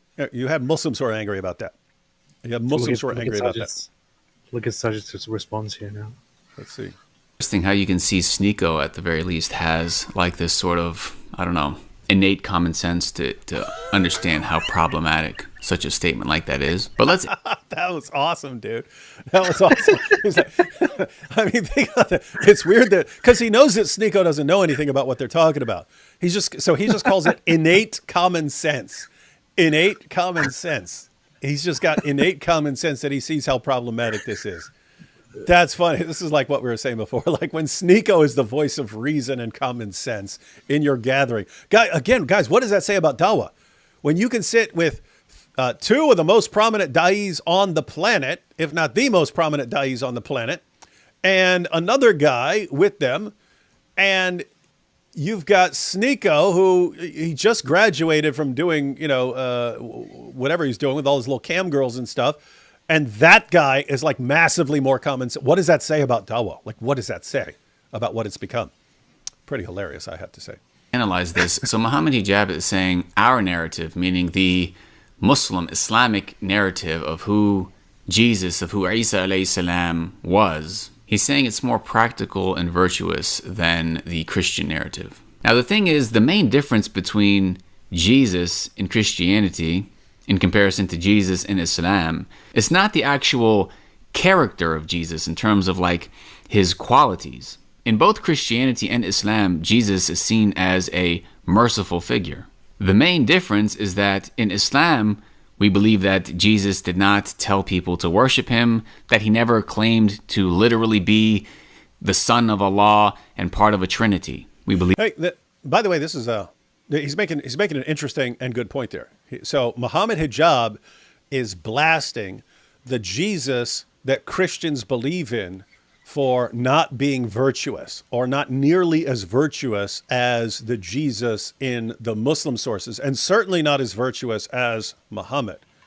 And Sajid points out that the difference between Jesus in Islam and Jesus in Christianity is not his character or his virtue. It's that Christians believe he's God. And of course, the other difference is in Christianity, I don't know if he's going to say this, but in Christianity, Jesus dies on the cross for sins.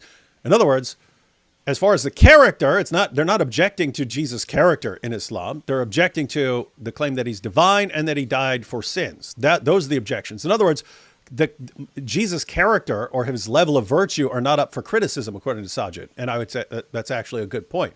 Whereas what does Muhammad Hijab blast Jesus on?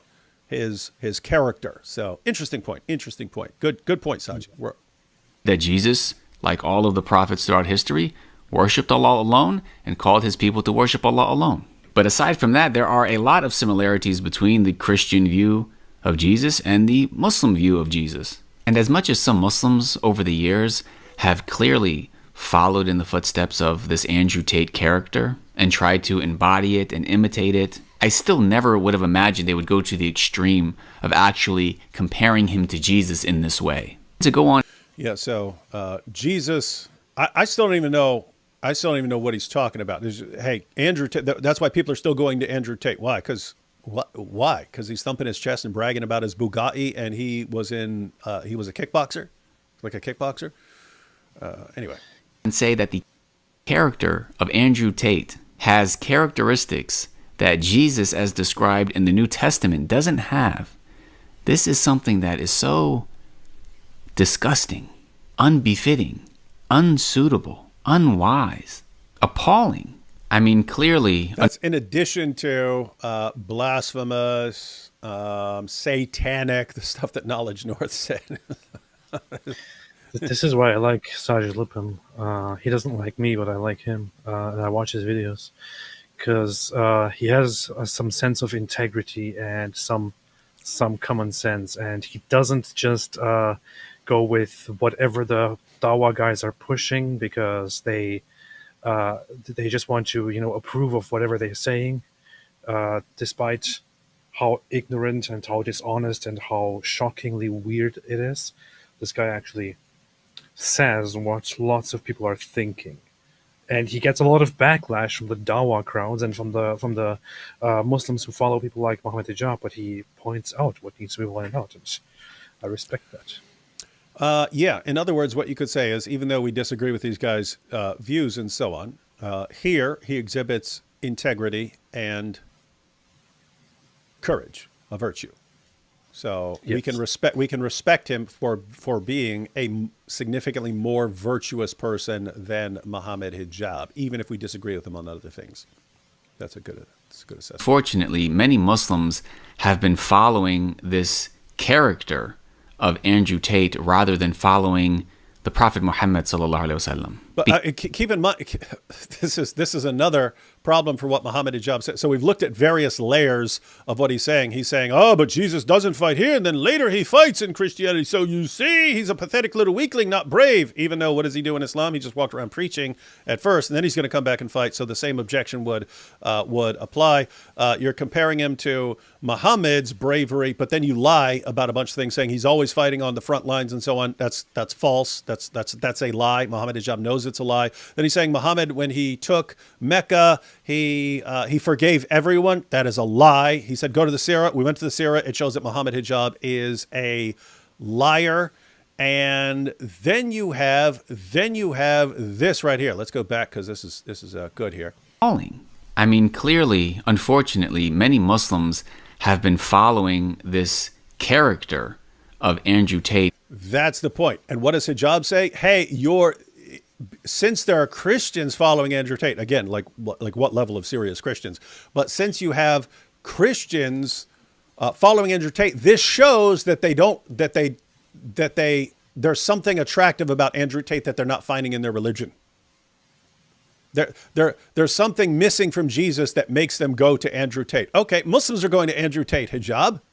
Sajjad just pointed out, what are you talking about? You got Muslims flocking to Andrew Tate. You guys lost your minds when you got the top G on your side, the pornographer, the guy with the Bugattis. You guys lost your minds what does that mean? According to Hijab's reasoning, that means you weren't finding something in your own religion, and so you went to Andrew Tate. Oh, by the way, they are currently counting at least 49 victims in the human trafficking case against Andrew Tate and Tristan Tate. So this guy is being now brutally cracked down on with different cases for human trafficking. The sex trafficker, who also for years admitted that he's a sex trafficker, he just didn't really know that it's a crime. But this guy was praised by them for being a Muslim and for being a representative of Muslims now. And Muslims have been going crazy about it and following this guy. But yeah, as you just pointed out, Muhammad Hijab didn't really think this through, because according to his logic, they went for that guy, for Andrew Tate, because they couldn't find something like him, something great like him in Islam, or among the Islamic figures. Yes. This is what they look up to. Yeah. So in other words, you got young Muslims, they're looking around at their Dawah guys, their own prophet, their own religious leaders and so on. They're like, no, we want to go follow the top G. All right. Thanks, Muhammad Hijab. Rather than following the Prophet Muhammad sallallahu alaihi wasallam, because this cartoonish alpha male character that Andrew Tate played, propelling him to such popularity, is not the character of the Prophet Muhammad sallallahu alaihi wasallam. The Prophet Muhammad alayhi salatu wasalam was described as having so much haya, so much pious shyness and bashfulness. He was described as having more of that than a veiled virgin girl. He said alayhi salatu wasalam, Prophet Muhammad is like a veiled little virgin girl. This is true. This is an actual hadith where Muhammad is described as being shy as a veiled virgin girl. But Allah is not shy. Oh, sorry. Yeah, but this is a question. You should go to Muhammad Hijab and ask him, hey, Muhammad Hijab, do you think it is good? Do you think it is virtuous? Do you think it is ideal to be shy like a little virgin girl? What do you think about that? Because everything that he says all the time in public seems to contradict that notion. Yeah, and so normally, and we would too. We would normally go to all these other passages in the hadiths about look how messed up Muhammad is and so on. But hey, if that's what your authentic narrations are describing Muhammad as, and Hijab is saying, our prophet, he's real strong, top G, you see, so strong. It's like a little veiled virgin girl. What about that? Jesus. That's Muhammad. That gentleness is not found in anything except that it beautifies it. And it's not removed from anything except that it disgraces it. And even though he was the most masculine of men, he was also very gentle. He was very Even though he was the most masculine of men, he could be described as a veiled little virgin girl. merciful. Shyer than a veiled little virgin girl. He was very humble. So the implications of him saying such a statement on the stream is so beyond problematic, it's shocking. And the clip isn't even finished yet, so let's continue. I'm sorry to say, is a contradictory figure. Because you've got him when he's got no power, yes, he's acting in a very forgiving, you could call it way, very placid way, very docile way. Yes. But then when he comes back, the biblical narrative. When he comes back in the book of Revelation, what does he do? He kills the prostitute, Jezebel, this and that. Why? Yeah. What, so the moment you get power, you start, it's a killing spree now. SubhanAllah. So there's two things I'll say about it. I'm wondering, what are you laughing at? Look at that, hang on. I missed it. Hang on. Why? Yeah.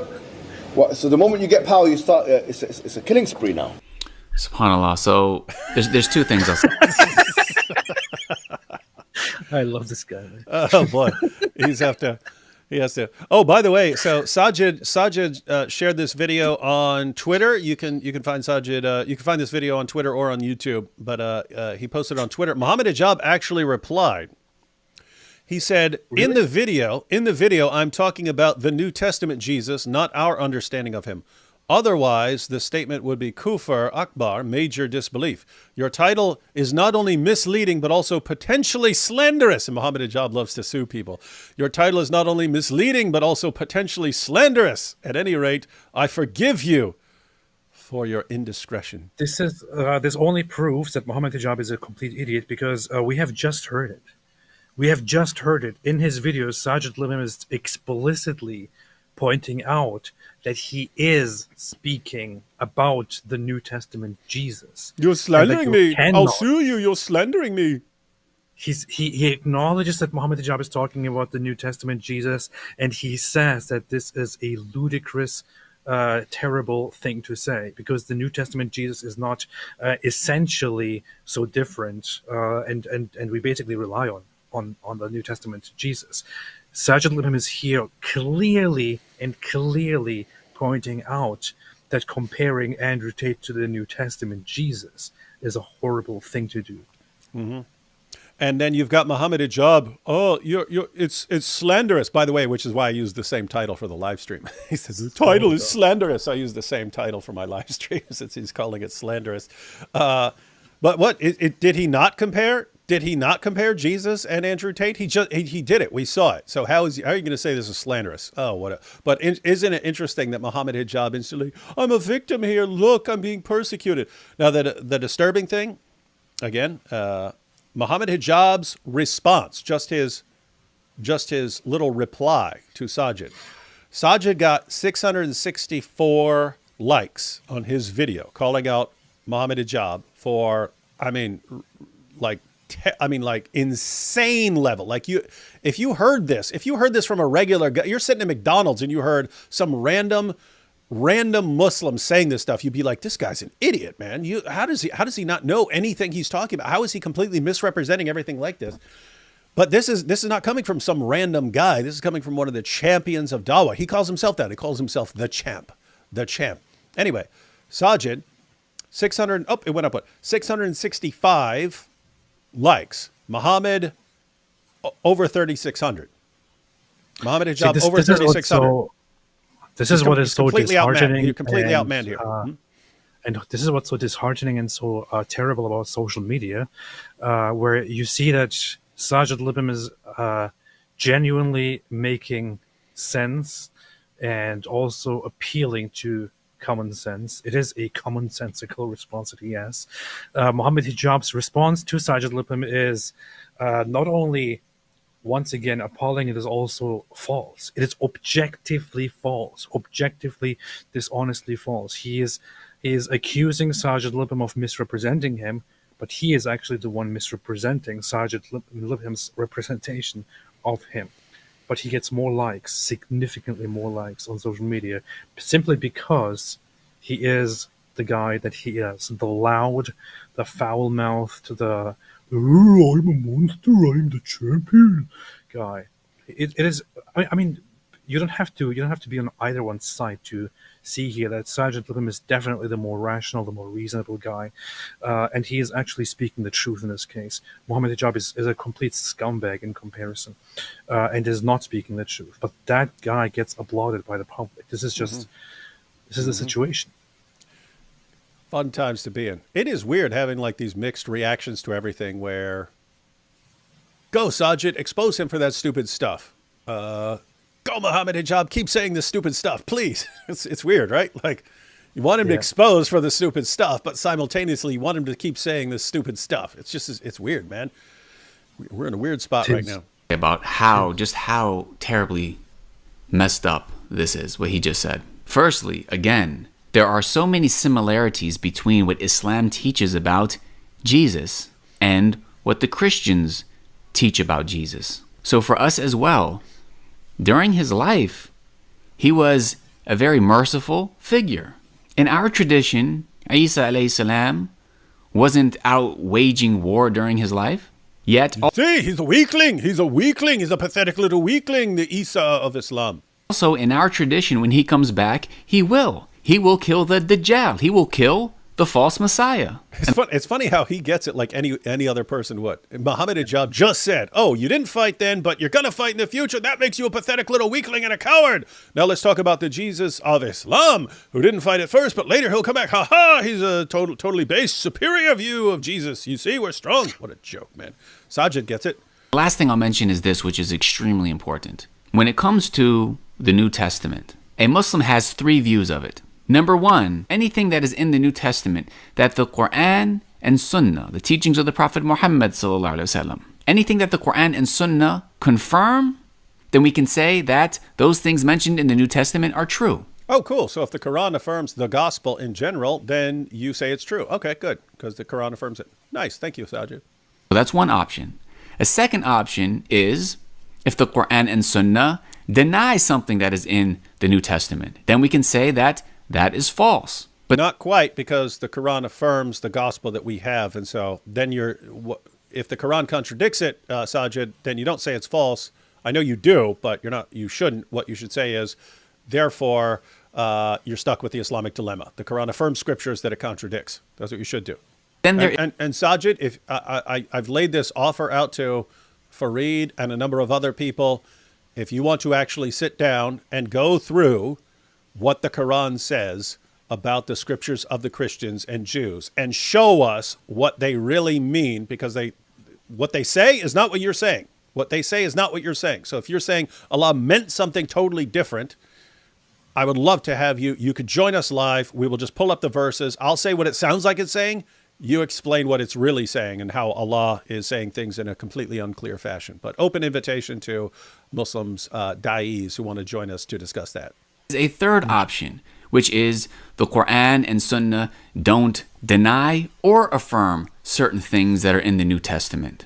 Guys, that's an important category. I'm assuming he's going to go the same direction of Knowledge North, but you have these three categories. So you have one where the Quran and the Bible agree.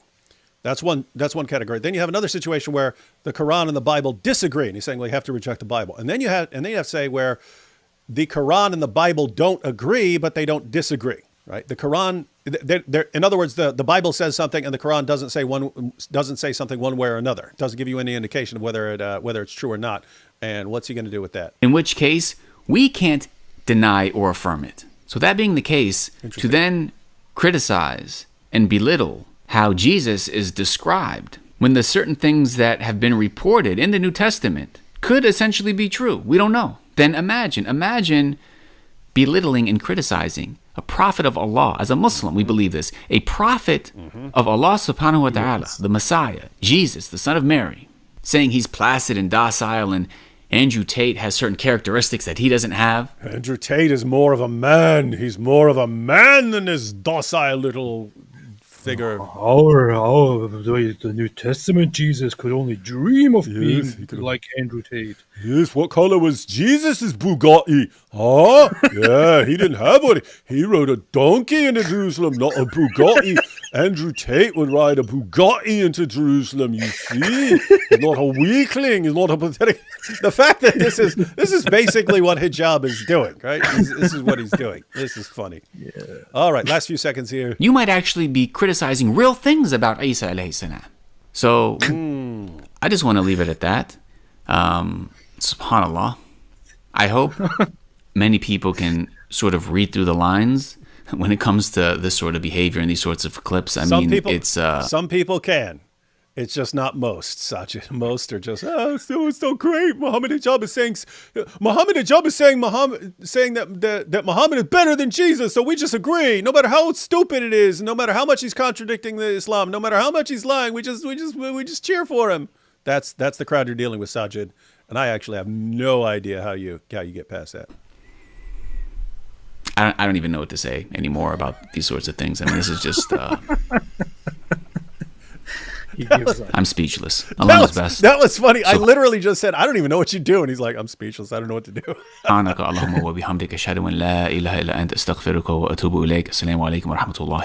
Look how miserable he looks. Look at that. I think he's not making many posts anymore. He like the last video that he posted before this was like many months ago, and he used to publish new videos all the time.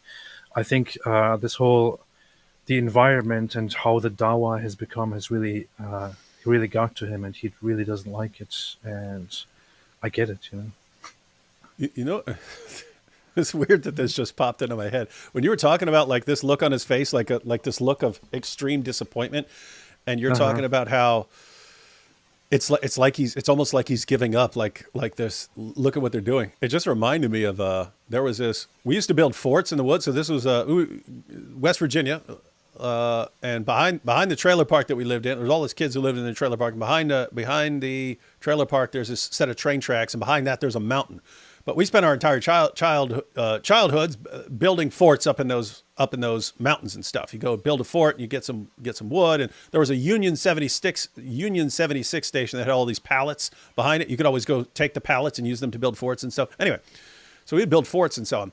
And then that fort would get destroyed because other kids would come along and destroy your fort. And anyway, we eventually was looking for a place for a new fort, and we eventually find up on that mountain an old stable, an old like horse or donkey stable. It had 3 stalls and then a separate room and stuff, and it looked like it was just been sitting there rotting for like a century or something like this. Old stable. We're like, oh, we're gonna go build something. We're gonna build something here. Anyway, so we all get our tools and we're going to start working on stuff. We're going to make an escape door here because we'd all watched Red Dawn like 50 times when the Russians and everyone else invades the U.S. and so on. So you had to be able to run up into the mountains to defend yourself, which is what they did in the movie. So anyway, we're like start building, and we grab all these tools and stuff, and we're like, oh, I'm going to have a window here, and oh, we need an escape hatch to the roof and stuff. And anyway, at some point while we're trying to build stuff, all the other kids, they ended up just going into a frenzy. And at first they're like trying to, again, make escape doors and stuff. But then they just start hacking on everything. And I'm yelling, stop, you're ruining it, right? And they're sitting there with axes and hammers and everything, just like bashing in every direction. And it was like horribly noisy. It's this horribly noisy situation. And I'm saying, guys, you're just destroying it now. We got this awesome place. You're just destroying it. We were going to have the fort of all forts there. And I start yelling, stop. What are you doing? You're destroying it. And finally I was just like, and they wouldn't stop. And I just sat there and looked at it and I turned around and walked away. That's what Sajid looks like to me right there. Like we were trying to build something and you guys are just destroying it. and there's too many of you destroying it in every direction, and there's nothing I can do. It doesn't matter how loud I yell. I'm drowned out by the sound of axes and hammers smashing everything. My voice is drowned out. There's nothing I can do here. I'm gone. Yeah. That's what Sajid just reminded me of. It is like a it's like an attribute of a form of depression in a way. It's like learned helplessness, where you just look at the situation, you wait for it to get better, you try and work for it to get better. It just doesn't get better. It's just horrible, and it just continues like that. And you find yourself working toward a betterment, but it doesn't work. Eventually, you think, whatever. What am I gonna do? Just give up. And this is what you're left looking like. Look at that. Yeah. Look at that. Look at that. Just like complete. Wow. What do I do about this? What do I do about this? There's nothing I can do. He's watching. Unfortunately, I must say, Sajid, I think he's genuinely a good guy. I really like this guy. Me too. Although he blocked me on Twitter. Whoa. Then he's what should I'm about to start ripping up a Quran. No, okay. Don't do it. Don't do it. I got a short fuse. I must say, he should realize at this point that what he's reacting to here and what he's feeling so hopeless about is how Muslims generally are and how Islam generally is in practice, in real life, Muslim societies. He should know this. I'm not sure if he is right now he's not in Saudi Arabia right now, I think, but he did go to Saudi Arabia. He studied there. I think he lived there. He should know this. This is why the Islamic world is so dysfunctional, always at conflict, because this is how Muslim society is. This is what Islam produces. So what he is feeling so upset and so hopeless about is Islam. It is the product of Islam. It is the fruits of Islam. He should realize this and maybe eventually figure out that he should just distance himself from it and remove himself from the folds of Islam. That's the ultimate solution.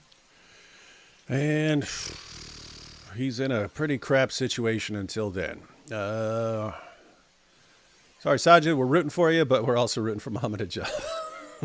Different reasons, but all right, take a couple super chats and then we'll head out. Which Quran translation is the most literal? We've gotten that repeatedly. I said I've been impressed by the Pickthall translation over the years. You've said Arbery.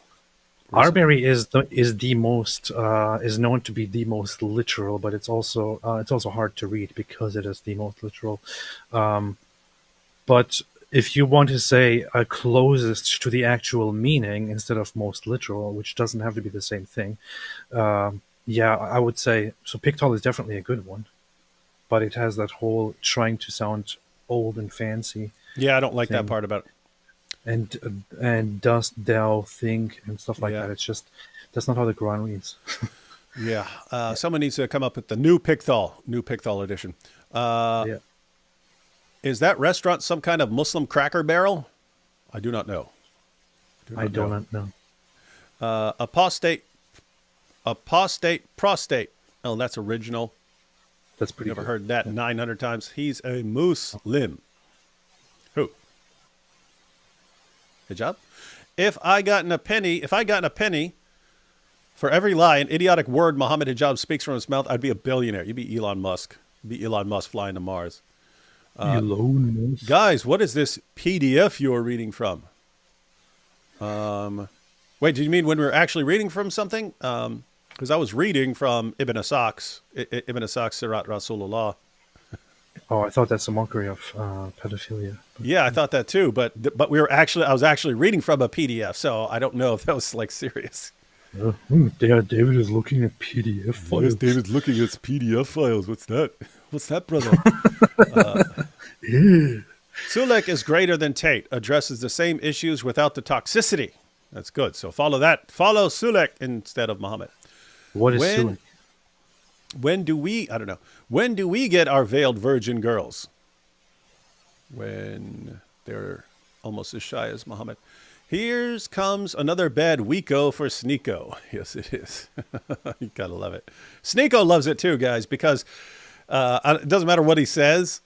He wants attention. He wants attention for his videos. And when Hijab, that's why he keeps going back to Hijab. Hijab invariably says something stupid that everyone jumps on, and then everyone goes to it. So Sneeko is it's weird. Muhammad is kind of Sneeko's a useful idiot for Hijab, in the sense that Hijab wants access to Sneeko's followers, but Muhammad Hijab is a useful idiot for Sneeko because Sneeko wants attention for his videos and Muhammad helps him with it. So it's called mutual manipulation.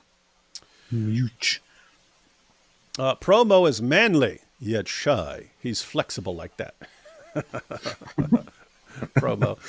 Just finished the book of Ezra, and I must have missed something. A lot of census data and talk of strange wives. Yeah, well, just remember the most important part, that Ezra's the son of God and has to be worshipped. Left and Islam see Israel as the left and Islam see Israel as a common enemy. The left equals hypocrisy via victimhood politics. Islam 7th century barbarism. Israel equals first line of defense against both. It's true.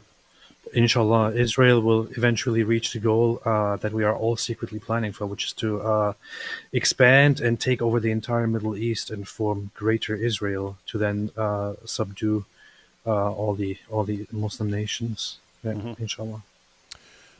Super bass. And finally from Goat Hub here, AP, have you played Sleeping Dogs yet? It's based in... I'm not going to say that. Not going to say that because AP does the most ridiculous accent ever. I know you love that place.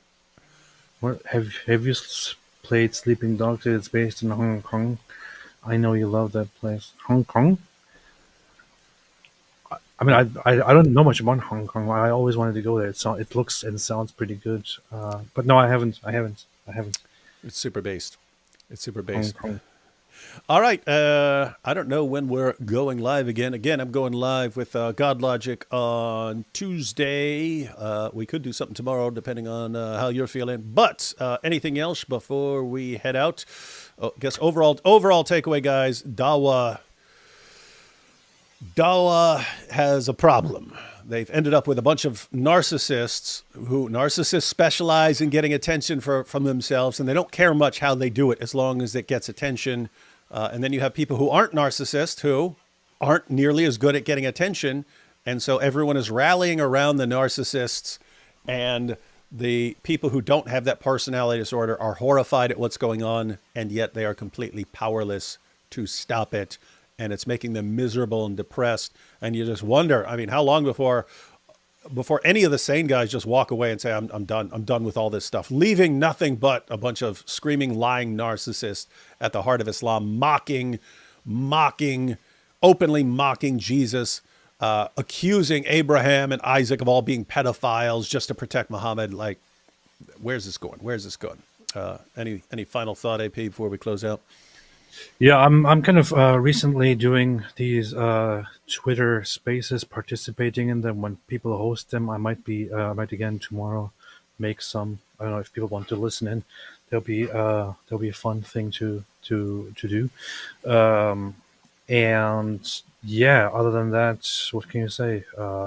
Let's all support the cause of creating Greater Israel and subjugating the Islamic world, removing the Dome of the Rock and finally building the Third Temple together, and then helping Israel to rise to the power of ruling over the entire world and controlling all countries that there are.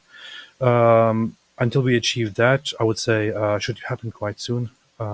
Wish everyone all the best. Yeah. False. Islam's just going to self-destruct, and we get to watch. And then Israel would take over. Okay, fine. And here we have, wonder what the Talmud says about Andrew Tate. It says he's a little weakling, and that Bugattis are weak and gay. It does, yeah. Well, catch y'all next time. Stay away from